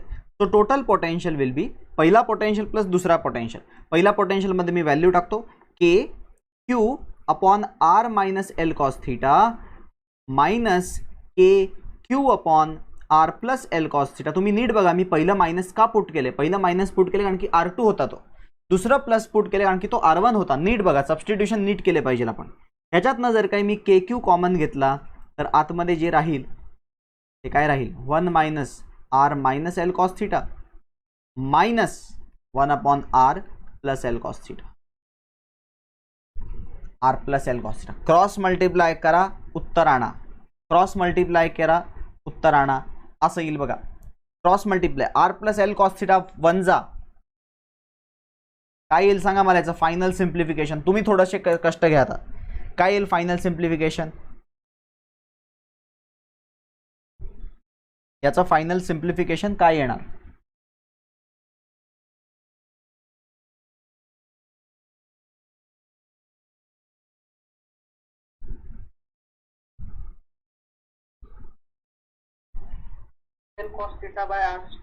हाँ बरोबर, 12 cos theta upon R square minus L square cos square theta. Is it correct? हेच सगळ्यांना आलंय का उत्तर? हे तुमचं उत्तर आहे फायनल. फायनल उत्तर हे आहे. बट शेवटी एक शेवटची स्टेप मी इथं ॲड करणार आहे. सिन्स आपण शॉर्ट मॅग्नेटिक डायपोल बद्दल बोलत होतो एवढा वेळ, मॅग्नेटिक डायपोल शॉर्ट असेल ना, तर एल हा खूप छोटा असेल, आर पॉईंट खूप लांब असेल आपला, म्हणजे आर लांब असेल, म्हणजे HCl मॉलिक्यूलमध्ये हा HCl मॉलिक्यूल, आणि मी इकडचा पोटेन्शियल विचारतोय तुम्हाला, तुम्ही विचार करा ना, आर किती मोठा आहे, ते एच आणि CL मधलं एल किती छोटा आहे. शॉर्ट मॅग्नेटिक डायपोल आहे, शॉर्ट इलेक्ट्रिक डायपोल येतो. सो ज्या वेळेस शॉर्ट इलेक्ट्रिक डायपोल असतो त्या वेळेस फॉर्म्युला कसा कन्वर्ट होतो बघा. मी हे सगळं इरेज करतो पहिलं. तर तो फॉर्म्युला आत्ता जो तुम्ही लिहिलाय ना, तो असा आहे बघा, K Q 2L cos theta upon R square minus L square cos square theta. असा फॉर्म्युला आत्ता आपल्याला आला आहे आणि हा 110% करेक्ट फॉर्म्युला आहे. पण या फॉर्म्युलामध्ये for short magnetic dipole, short electric dipole, for short electric dipole L हा आरच्या कंपॅरिझनमध्ये खूप छोटा असतो एकतर, आणि त्याच्यानंतर छोटा असून त्याला कॉस स्क्वेअरनी पण मल्टिप्लाय केल्यामुळे तो अजून छोटा झाला आहे. त्यामुळे तो छोटा असल्यामुळे ह्याला निग्लेक्ट करणार आपण. ह्याला काय करणार आहे? निग्लेक्ट. त्यामुळे उत्तर कसं बनेल? K Q 2L cos theta by, फक्त काय राहील डिनॉमिनेटरमध्ये? R square. आणि नीट ऑब्झर्व करा, न्यूमरेटरमध्ये क्यू इंटू 2L बनलाय का नाही? Q into 2L, Q into 2L काय? पी आहे, इलेक्ट्रिक डायपोल मोमेंट. कुठून आला हा पी? हा पी, हा पी आहे, इलेक्ट्रिक डायपोल मोमेंट वाला पी, क्यू इंटू 2L. ठीक आहे, त्याला वेक्टर फॉर्ममध्ये लिहित नाही, वेक्टरची गरज नाही, आणखी आपण इलेक्ट्रिक पोटेन्शियल डिराईव्ह केलाय. K P cos theta by R square is the formula for electric potential at any R comma theta. कुठल्याही आर कॉमा थीटाला तुम्ही इलेक्ट्रिक पोटेन्शियल एखाद्या डायपोलमुळे काढू शकता. तुम्हाला हे डेरिव्हेशन समजलंय का? खूप सिंपल डेरिव्हेशन आहे, टेक्स्टबुक डेरिव्हेशन बिलकुल बघू नका. येस, ही मागची स्लाइड, लास्ट इयर पण होतं का टेक्स्टबुकमध्ये तुम्हाला हे? लास्ट इयर मी तुम्हाला शिकवलेलं, मला आठवत आहे, पण टेक्स्टबुकमध्ये होतं का माहीत नाही मला.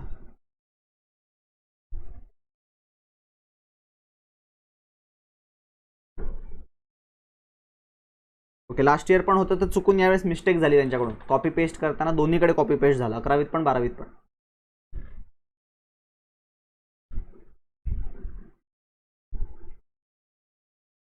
नाही अथर्व, हां बरोबर, तुम्ही जे म्हणतायत ना लास्ट इयर परपेंडिक्युलर पॅरलल वापरून होतं, ते वेगळं होतं, ते मॅग्नेटिझममध्ये होतं. मॅग्नेटिझममध्ये होतं, इथं इलेक्ट्रोस्टॅटिक्समध्ये नव्हतं. बरोबर ना. इक्वेटर ॲक्सिस, हां इक्वेटर ॲक्सिसची इलेक्ट्रिक इंटेन्सिटी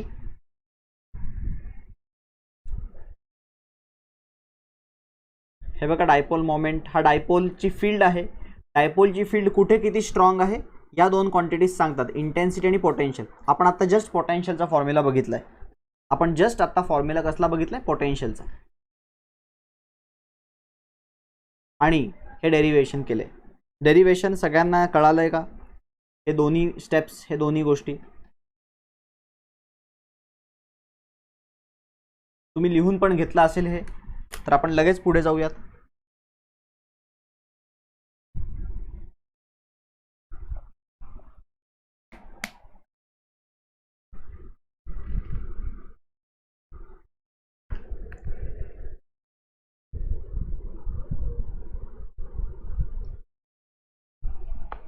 डन. चलो पुढे पुढे जाऊयात.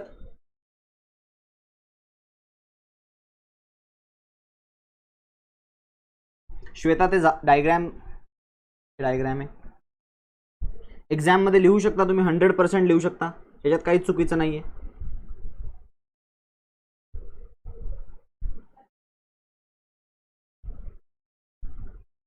ठीक आहे, बिलकुल लिहू शकता तुम्ही. आता बघा, पोटेन्शियल आपण डिराईव्ह केला आहे. पोटेन्शियल जे डिराईव्ह केलंय आपण, त्याला एक अजून वेक्टर फॉर्म मध्ये पण लिहिता येतं. We know that vector form actually potential तर स्केलरच आहे, पण तरी वेक्टर फॉर्म मध्ये लिहिता येतं. कसं लिहिता येतं बघा, 1/4πε. आता मी सगळं लिहितोय व्यवस्थित, के ची व्हॅल्यू लिहिली. आत्ताचा फॉर्म्युला आपण जो बघितलाय, it is P cos theta by R square. पण जर मी आर ला ऍडजस्ट केला थोडाफार, म्हणजे आर ला ऍडजस्ट केला म्हणजे आर ने डिवाइड आणि आर ने मल्टिप्लाय केलं, तर तो काय बनेल, पी आर कॉस थीटा. आणि सगळ्यांना माहिती आहे, ज्यावेळेस आपण डेरिव्हेशन केलं तेव्हा मी तुम्हाला क्लिअरली सांगितलेलं, सेंटर पासूनचं डिस्टन्स आर असतं आणि अँगल थीटा कोणामधला असतो, it is the angle between R bar. R म्हणजे त्याचा पोझिशन वेक्टर झाला, चला पकडून घ्या, पोझिशन वेक्टर झाला, आणि पी बार. पी बार कधी पण नेगेटिव्ह टू पॉझिटिव्ह असतो. सो पी बार आणि आर बार मधला अँगल आहे, पी बार आणि आर बार मधला अँगल. आणि हे दिसतंय जे तुम्हाला, ह्याला मी असं म्हणू शकतो की तो डॉट प्रोडक्ट आहे पी बार आणि आर बार मधला. सो एक वेक्टर फॉर्म मध्ये असं पण लिहू शकतात, P bar dot R bar divided by R cube. You can see this type of expressions as well. Normally this is famous, कारण की आपल्याला वेक्टरमध्ये डील करायची गरजच नाही आहे. नॉर्मली हाच फॉर्म वापरू आपण, बट तुम्हाला माहिती पाहिजे. काही बुक्समध्ये तर असं पण करून दिले त्यांनी, 1/4πε0 P bar dot R cap divided by R square. एक आर क्यूब मधला एक आर वरती दिला तर तो युनिट वेक्टर बनून गेला. तुम्हाला समजलं असेल आर कॅप कुठून आला, is R bar upon R. ठीक आहे, समजलं का तुम्हाला? हे हा पार्ट थोडासा एक्सटेंडेड पार्ट आहे, त्याच डेरिव्हेशनचा एक्सटेंडेड पार्ट आहे. अजूनही एक्सटेन्शन आहे पुढे, स्पेशल केसेस मधले, त्या डिस्कशन करणार आहे आपण त्या एक्सटेन्शनचे.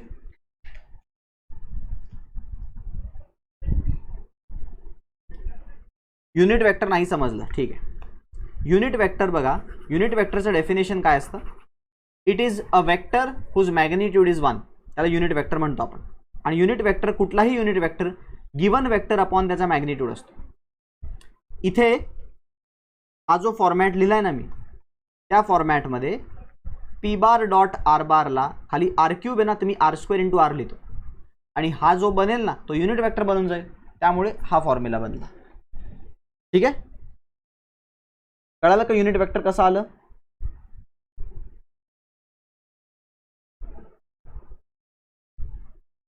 हर्षल, हा फॉर्म्युलाच जास्त इम्पॉर्टंट आहे, हा फॉर्म्युलाच इम्पॉर्टंट आहे. फक्त याच्यामध्ये काही व्हेरिएशन्स फक्त दाखवले मी तुम्हाला. आरने मल्टिप्लाय केलं, आरने डिवाइड केलं. असं केल्याने वरती आर पी कॉस थिटा बनला, जो R bar cross P bar असतो किंवा P bar dot R bar असतो. तुम्ही आर डॉट पिललं तरी फरक नाही पडत. डॉट प्रोडक्ट हा कम्युटेटिव्ह असतो.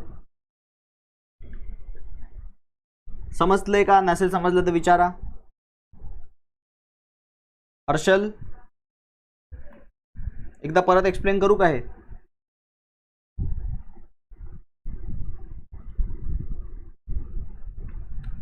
कळालं? ठीक आहे. अजून आपण थोडं बोलू याच्यावरती. ठीक आहे, लगेच एंड नाही करणार आहे मी हे. तो आता आपण काय शिकलोय की एखादा डायपोल असेल negative positive, for example HCl molecule, तर या HCl मॉलिक्यूलच्या सेंटरपासून जर आपल्याला विचारलं की या पॉईंटला पोटेन्शियल किती आहे, तर तुम्हाला इलेक्ट्रिक डायपोल मोमेंट इथे आहे, हा अँगल थीटा आहे, तो आपण या पॉईंटचा पोटेन्शियल इझिली काढू शकतो KP cos theta by R square. ठीक आहे, हे कळालं आहे आपल्याला. So just I will draw one figure now. इथे मध्येच ड्रॉ करतो बरोबर. -Q +Q सेंटर O LL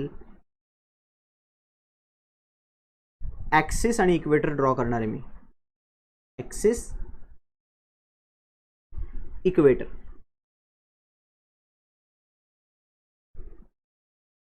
what is general formula R थीटाचा? Potential at any general formula KP cos theta by R square. What is formula on the equator guys? इक्वेटरवरती पोटेन्शियलचा formula काय असेल? थोडा विचार करा आणि सांगा मला.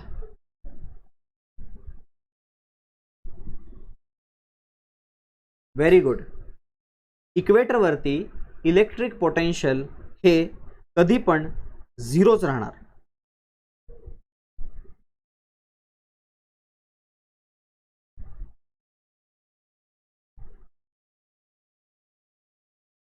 हर्षल, डायपोल मोमेंट मध्ये चार्ज आणि लेंथ दोन्हीचा मल्टिप्लिकेशन ज्याचा जास्त असेल त्याचा मोमेंट जास्त असतो असं म्हणू शकतो आपण. ठीक आहे, हे बघा रे, इक्वेटोरियल पॉइंट असेल ना, इक्वेटोरियल पॉइंट, तर कॉस थीटा काय बनेल? अँगल 90 डिग्री बनेल ना. समजतंय का? समजा मी पॉइंट इथे घेतोय, तर हा पॉइंट अँगल थीटा बनवतोय. जर मी म्हणलो हा पॉइंट मला इक्वेटरवरती घ्यायचा आहे, तर या पॉइंटवरती अँगल 90 बनेल. हा 90 डिग्रीला कॉस 90 झिरो असतो. सो इक्वेटरवरती electric potential is always zero. इक्वेटरला इट इज ऑलवेज झिरो. इक्वेटरला इलेक्ट्रिक पोटेन्शियल झिरो असतं. कळालं का? का भावेश, इलेक्ट्रिक पोटेन्शियल झिरो कसं आहे कळालं का?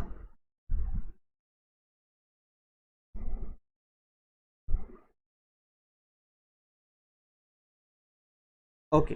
आता ॲक्सियल पॉइंटला इलेक्ट्रिक पोटेन्शियल काय असतं? ॲक्सिसवरती सांगा बरं मला. ॲक्सिसवरती इलेक्ट्रिक पोटेन्शियल काय असतं? बरोबर अथर्व. आर स्क्वेअर नाही येणार खाली, सॉरी आर स्क्वेअर येणार आहे, आर स्क्वेअर येणार PA वरती. बरोबर, करेक्ट, ॲब्सोल्युटली करेक्ट. आता बघा, ॲक्सियल पॉइंटला तुम्हाला KP कॉस अँगल घ्यावा लागेल, कॉस. तर अँगल कॉसचा व्हॅल्यू 0 पण असू शकतो ना, आणि 180 पण असू शकतो. इकडे मागे 180 येणार ना, मागे अख्खा अँगल 180 येणार पलीकडच्या साईडला. सो 0 पण पॉसिबल आहे, 180 पण पॉसिबल आहे, म्हणजे पॉझिटिव्ह निगेटिव्ह दोन्ही पॉसिबल आहेत. KP बाय आर स्क्वेअर बनेल. थीटा, यावेळेस थीटाची व्हॅल्यू ॲक्सिसवरती काय असेल?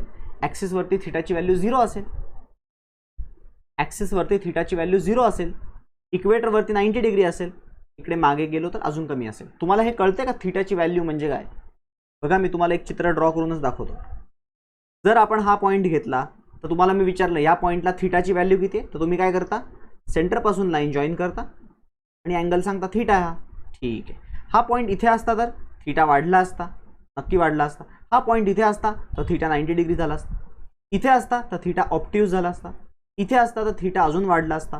असं करत करत इथे असता आणि इथे असता तर थीटा 180 डिग्री झाला असता. थीटा या पॉईंटला असता अजून कमी झाला असता, या पॉईंटला अजूनही कमी झाला असता, आणि असं करत करत या पॉईंटला 0 असता. तुम्हाला हे समजतंय का? कॉस थीटा 0 का? अजून काही जण कॉस थिटाच्या व्हॅल्यू तशाच ठेवतायत फॉर्म्युलामध्ये, आन्सर येणार आहे नुसतं KP by R square, cos theta राहणार नाही. आकांक्षा कळालं का? Shweta, is it clear? Good. Electric potential डायपोलचा इलेक्ट्रिक पोटेन्शियल ॲक्सिस वरती प्लस और मायनस असू शकतो. कुठे प्लस असेल कुठे मायनस असेल हे डिपेंड करणार आहे तो कुठल्या साईडला आहे. If the charge is near to positive charge, potential will be positive. If the charge is near to the negative charge, potential will be negative. In fact I will tell you, in fact ये जो equator है ना, ये equator के right side में कहीं पे भी right साइडला कुठेही असू देत पोटेंशियल हा पॉझिटिव्ह असणार आणि लेफ्ट साइडला पोटेंशियल हा नेगेटिव्ह असणार. लॉजिकली विचार केला तर तुम्ही समजून घ्या, this is your dipole, this is positive and this is negative. And if I say this is our equator, तर इक्वेटरच्या या साइडला कुठलाही पॉइंट मी घेतला, it is closer to the positive charge, so positive का influence will be more. Negative से दूर है वो, पॉझिटिव्ह के पास है. अँड इक्वेटरच्या लेफ्ट साइडला इथे कुठलाही पॉइंट घेतला, it is closer to the negative charge, so नेगेटिव्हचा influence जास्त आहे. सो नेगेटिव्ह साइडला नेगेटिव्ह पोटेन्शियल असतो, पॉझिटिव्ह साइडला पॉझिटिव्ह पोटेन्शियल असतो, इक्वेटरवरती झिरो पोटेन्शियल असतो. कळालं का? याला अजून एक वेनी पण विचार करू शकतो आपण. राईट साइडला जर बघितला मी तर अँगल ॲक्यूट असतो, कॉस थिटा ॲक्यूट अँगलचा कॉस थिटा काय असतो? ॲक्यूट अँगल असतो ना, अँगल पॉझिटिव्ह असतो. या साइडला गेलो तर ऑप्टिव्ह अँगल बनतो, या साइडला अँगल ऑप्टिव्ह बनतो, ऑप्टिव्ह अँगलचा कॉस नेगेटिव्ह असतो. कळतंय का? येस.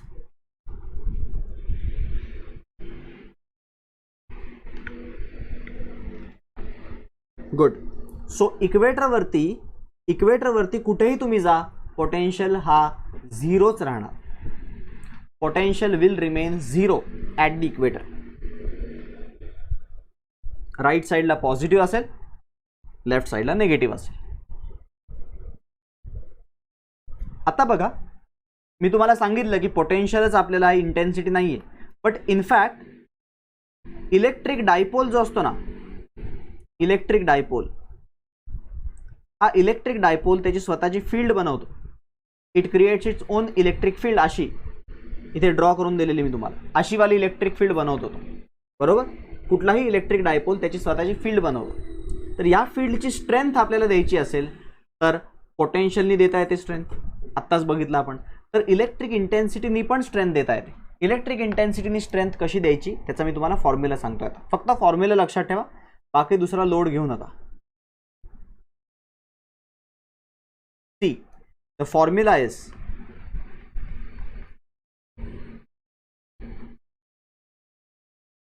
हे सिलेबस मध्ये नाही म्हणून मी ते लिहून ठेवतोय. उगाच तुम्हाला नाही झेपलं तर बिलकुल लोड घेऊ नका. Minus Q plus Q, this is centre. आपल्याला जर विचारलं या पॉइंट पी ला डिस्टन्स आर आणि थीटा, मला माहित नाही मागच्या वर्षीच्या बुकमध्ये डेरिव्हेशन होतं का, ह्याचं डेरिव्हेशन मागच्या वर्षीच्या बुकमध्ये होतं का माहित नाही मला, बट हे तुम्हाला माहिती असलं पाहिजे. ठीक आहे, सिंपल फॉर्म्युला आहे थीटा. तर या पॉइंटला नेट इलेक्ट्रिक फील्ड जी असणार तिचा फॉर्म्युला काय असणार आहे बघा, A P under root 3 cos square theta plus 1 divided by r cube. This is the magnitude. हा मॅग्निट्यूडचा फॉर्म्युला आहे. हा मॅग्निट्यूडचा फॉर्म्युला आहे. तुम्ही थीटा काही पण टाका, तुम्हाला ज्या पॉइंटला पाहिजे त्या पॉइंटला तुम्ही त्याची इलेक्ट्रिक फील्ड काढू शकता. हां, ह्याच्यात स्पेशल केसेस काय आहेत, जर तुम्ही इक्वेटरवरती गेला तर इक्वेटोरियल पॉइंटला फील्ड किती असेल, electric field at equator, electric field इक्वेटरला किती असेल तर थीटा 90 टाकावं लागेल. कॉस 90 झिरो असतो, तो तुम्हाला मिळेल KP by R cube. That's it. 0 नाही होणार इथे. इथे कॉस 0 होईल. कॉस 90 0 असतो, बट +1 आहे ना पुढे, तो 0 नाही होणार. आणि ॲक्शियल पॉईंटला काय असेल बघा, cos 0 1 पडतो, सो 3 + 1 4 होतो, 4चा रूट 2 होतो, so 2kp bye r cube. किंवा त्याला असं नका लिहू 2kp, त्याला k पहिले लिहा, 2p बाय r क्यूब लिहूयात आपण. k 2p by r cube. Remember these formulae are valid for short electric dipole, only valid for short electric dipole, not valid for large electric dipole. त्या केसमध्ये मग correction factors येतील त्याच्यामध्ये, आणि त्याचे derivation आपल्याला सिलेबसमध्ये नाही, so don't worry at all. अशा प्रकारचे प्रश्न विचारणार नाही आहेत तुम्हाला.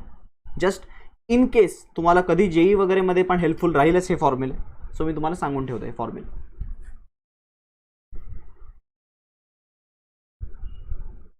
आणि येस, रिझल्टंट इलेक्ट्रिक फील्ड जी आहे ना, समजा रिझल्टंट इलेक्ट्रिक फील्ड अशी वरती आहे, फॉर एक्झाम्पल जस्ट दाखवतो मी तुम्हाला, ती या आर बार बरोबर किती अँगल बनवते. रिझल्टंट फील्ड आर बार बरोबर किती अँगल बनवते. टॅन अल्फा किती असतो, तर तो हाफ टॅन थीटा असतो, लक्षात ठेवा. हा त्याची डिरेक्शन पण देऊ शकतो, आपण.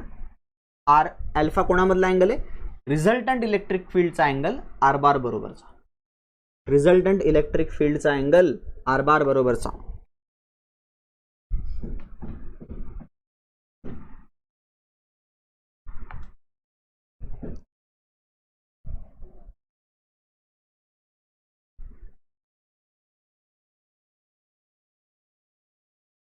हे तुम्ही एक्स्ट्रा पॉइंट लिहून घ्या, पटकन लिहून घ्या.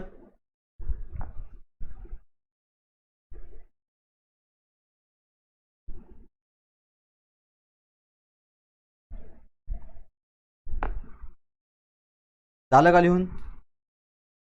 डायरेक्शन बघा, डायरेक्शन कशी देतात ह्याचे डेरिवेशन तुम्हाला आता सध्या नाही, डेरिवेशन नाही, मी जस्ट तुम्हाला फॉर्म्युला सांगितलाय की रिझल्टंट जी इलेक्ट्रिक इंटेन्सिटी असणार आहे ना, ती कोणत्या डिरेक्शन असेल, तर तिचा नेट डिरेक्शन ही आर बारच्या रिस्पेक्ट देतो आपण, पोझिशन वेक्टरच्या रिस्पेक्ट, आणि त्याचा हा formula tan inverse half tan theta. This will give you the angle made by resultant with R bar. R bar बरोबर तो किती अँगल बनवतो.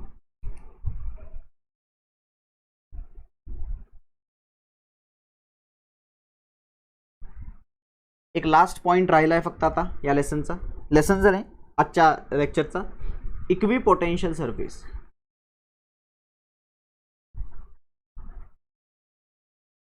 नाही बघ, मी चुकून टॅन इनवर्स बोललो असेल तर टॅन इनवर्स म्हणजे पलीकडे गेला की alpha will be tan inverse half tan alpha, sorry half tan theta, असा फॉर्म्युला बनतो तो. ठीक आहे. Equipotential surfaces. इक्विपोटेन्शियल सरफेसेस म्हणजे काय हे आपण पहिले शिकून घेऊ, आणि त्याचे थोडेफार फिगर्स आहेत, चित्र ड्रॉ करूया. Equipotential surfaces are the surfaces having equal पोटेन्शियल्स.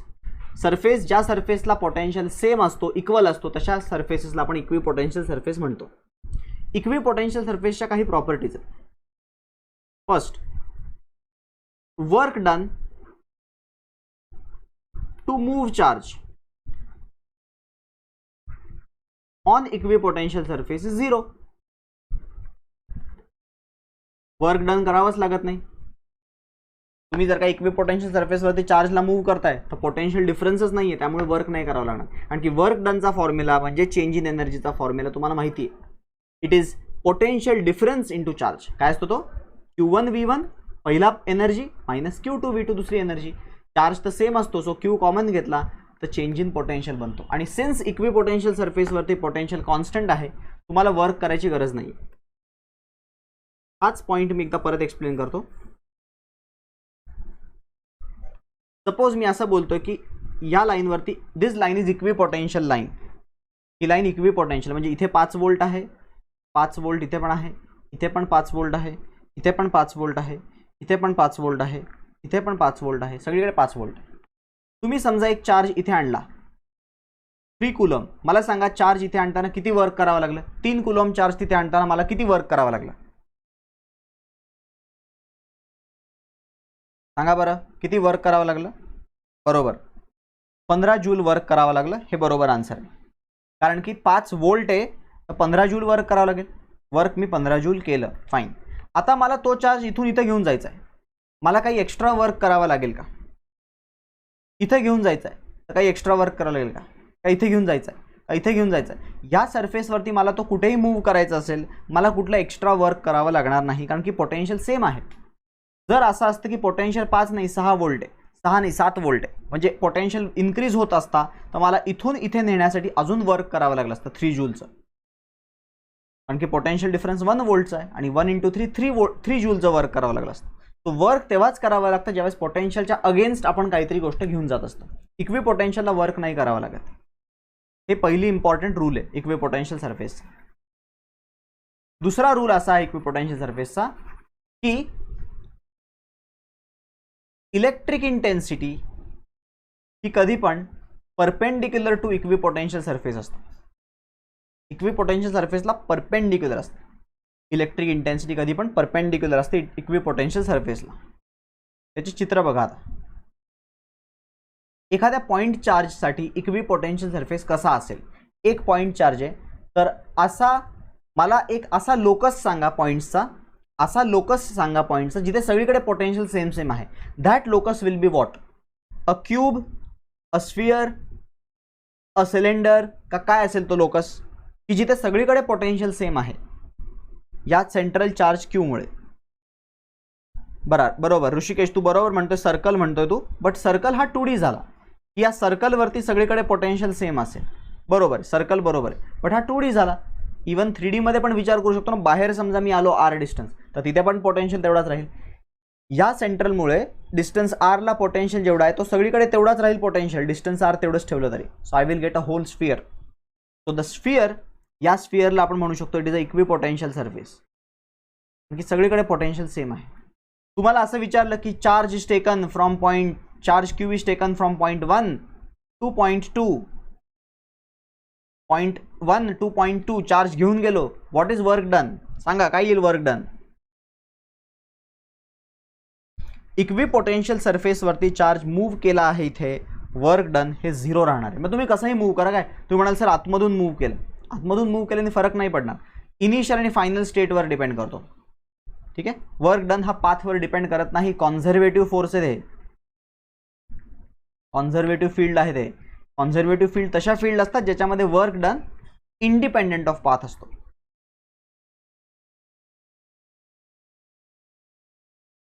So हे त्याचं एक्झाम्पल. सो पॉइंट चार्जचा इक्वी पोटेन्शियल सरफेस कसा असतो? स्फिअर. बरोबर. आता मी तुम्हाला दाखवतो. आपण एक अजून तुम्हाला बुकमध्ये काही दिलेत का सरफेसेस एकदा बघून घेऊया. ठीक आहे, एक तर दिलाय हा. आता मला तुम्हाला काय दाखवायचं की जर का हा पॉइंट चार्ज आहे आणि त्याचा इक्वी पोटेन्शियल सरफेस स्फिअर आहे मला माहिती आहे, तर आपण हे रूल्स वापरायचा प्रयत्न करूयात. मागे जे मी रूल्स लिहिलेले की पहिला rule work done to move is 0, ते तर मी इथेच प्रूव्ह करून दाखवलं तुम्हाला याच एक्झाम्पलमध्ये. गॉशियन सरफेस वेगळे आहेत, इक्वी पोटेन्शियल सरफेस वेगळे आहेत, बिलकुल जवळपास पण संबंध नाही त्यांच्यात. ठीक आहे, गॉशियन सरफेस हा इमॅजिनरी सरफेस आहे, हा पण इमॅजिनरी सरफेस आहे, but that is different thing. आता मी दुसरा रूल वापरणार आहे.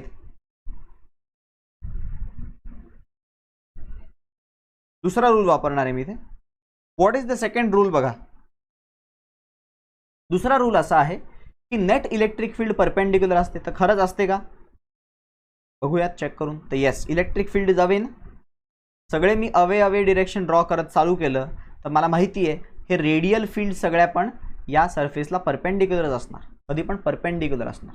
म्हणजे जर मी एक छोटासा या स्फिअरचा एक छोटासा समजा मी एक सेक्शन घेतला, ठीक आहे, असा सेक्शन घेतला, तर हा जो सरफेस बनलाय ना, हा जो काही सरफेस बनलाय हा equi potential surface, right? This yellow colour I will just mark it by blue color. This blue colour surface is equipotential surface. तर याच्यासाठी इलेक्ट्रिक फील्ड कशी असेल? इट विल बी आउटवर्ड, अशी बाहेर असेल, कमिंग आउट, बाहेर येते. हा त्याचा रूल आहे. हे तुम्हाला टेक्स्टबुकमध्ये पण फिगर दिलंय, सो त्यामुळे कन्फ्यूज होण्याचं काही कारण नाही. इलेक्ट्रिक इंटेन्सिटी कधी पण इक्वी पोटेन्शियल सरफेसला परपेंडिक्युलर बाहेर येईल. कळालं का तुम्हाला? हे समजतंय का? चित्रच फक्त मी एक्सप्लेन करतोय तुम्हाला. येस.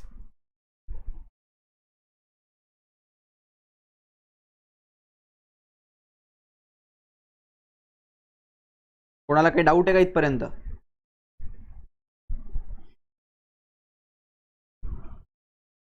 सगळ्या इक्वी पोटेन्शियल सरफेसला परपेंडिक्युलरच असणार फील्ड.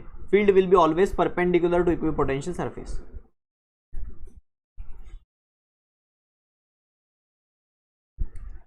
आता बघा, आता आपण एक एक्झाम्पल घेऊ प्लेन शीटचं. समजा ही प्लेन शीट आहे, तर त्याची इलेक्ट्रिक फील्ड कधी पण अशी परपेंडिक्युलर बाहेर असते. So can you tell me त्याचे इक्वी पोटेन्शियल सरफेसेस कसे असतील? प्लेन शीटचे इक्वी पोटेन्शियल सरफेसेस कसे असतील? तर आत्ताच बघितलं आपण, इक्वी पोटेन्शियल सरफेसेस फील्डला परपेंडिक्युलर असतात. म्हणजे मला काय करावं लागेल, जस्ट असे प्लेन्स जे असतील हे सगळे प्लेन्स इक्वी पोटेन्शियल सरफेसेस बनत जातील. हा इक्वी पोटेन्शियल सरफेस, हा इक्वी पोटेन्शियल, हा इक्वी पोटेन्शियल, हे सगळे इक्वी पोटेन्शियल सरफेसेस झाले. ठीक आहे, कारण की फील्ड परपेंडिक्युलर आहे. Field is perpendicular. सो जर हे दोन प्लेट्स असतील, ही पॉझिटिव्ह प्लेट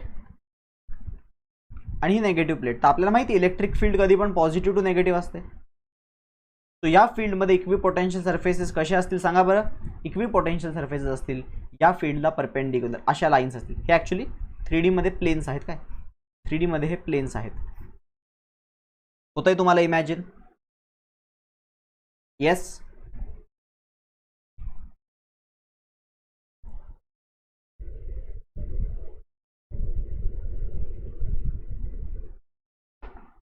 सगळ्यांना इमॅजिन होतंय का हे?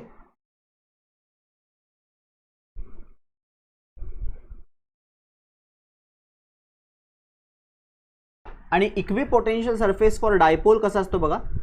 डायपोलची इलेक्ट्रिक फील्ड जशी असते ना, मी समजा याला परपेंडिक्युलर ड्रॉ करणं चालू केलं. If I start drawing perpendicular lines, याला परपेंडिक्युलर ड्रॉ करणं चालू केलं तर आतमध्ये मला असा स्फिअर मिळेल. बट नंतर काय होईल बघा,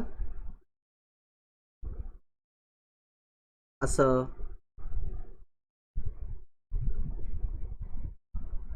असे electric potential equi potential surfaces बनतील. असे इक्वी पोटेन्शियल सरफेसेस बनतील सगळीकडे परपेंडिक्युलर. तसंच इथे पण बनेल असं असं. हे इक्वी पोटेन्शियल सरफेसेस आहेत. कसं काय इक्वी पोटेन्शियल? कारण की मी परपेंडिक्युलर ड्रॉ करत चाललोय. इलेक्ट्रिक फील्ड लाईन्स परपेंडिक्युलर झाले पाहिजे. This is equipotential surface. मी जस्ट आपण गुगलवरती सर्च करू इमेजेस.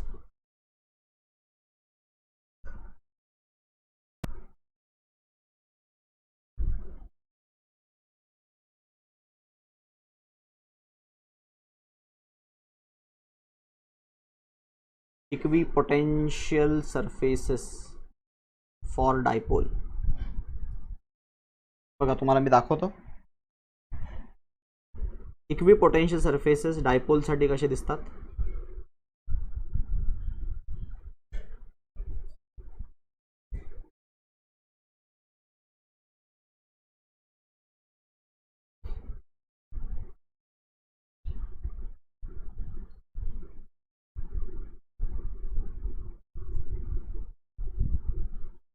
तुम्हाला दिसतात का ह्या फिगर्स?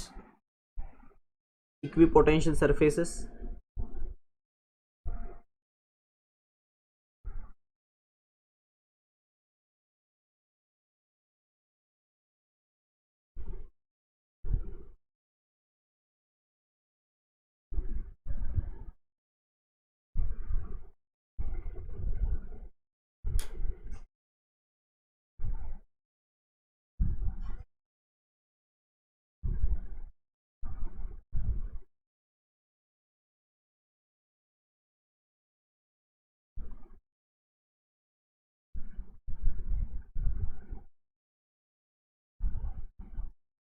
हे बघा,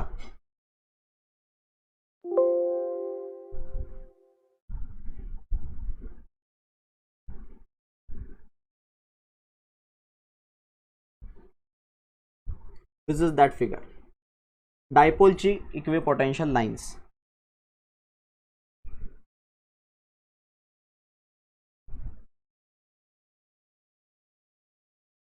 डायपोलच्या इक्विपोटेन्शियल लाईन्स हे पॉझिटिव्ह आहे, हा निगेटिव्ह चार्ज.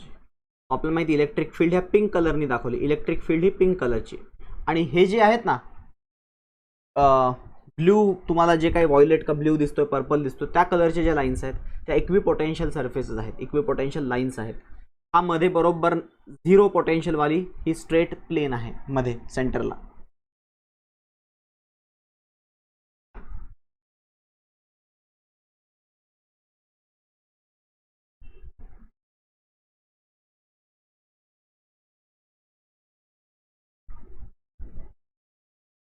दिसतंय का रे?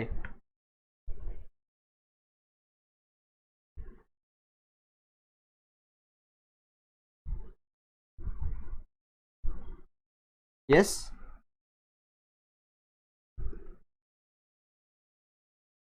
आता दिसत असेल होपफुली. Equipotential lines. तो तुम्हाला हे फिगर्स फक्त लक्षात ठेवायचे, ड्रॉ करता आले पाहिजे.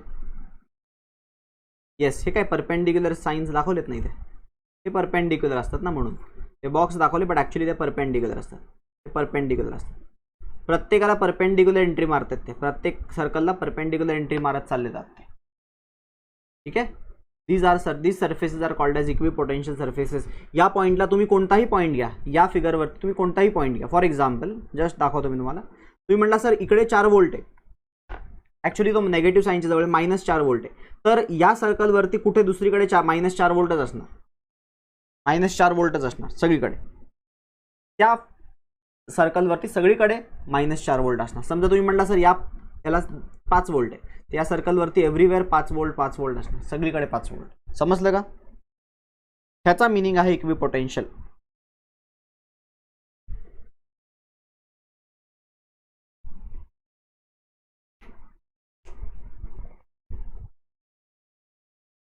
ठीक आहे. टेक्स्टबुकमध्ये 195 पेज नंबर बघा तुम्ही, तुम्हाला गोष्टी समजून जातील. त्यांनी पण चित्र दाखवलीच आहेत अशी. You can just refer it. Theoretical point आहे, न्यूमेरिकल पॉईंट ऑफ व्ह्यूनी एवढा इम्पॉर्टंट नाही आहे. ठीक आहे. चला मी सेशन एंड करतो आता.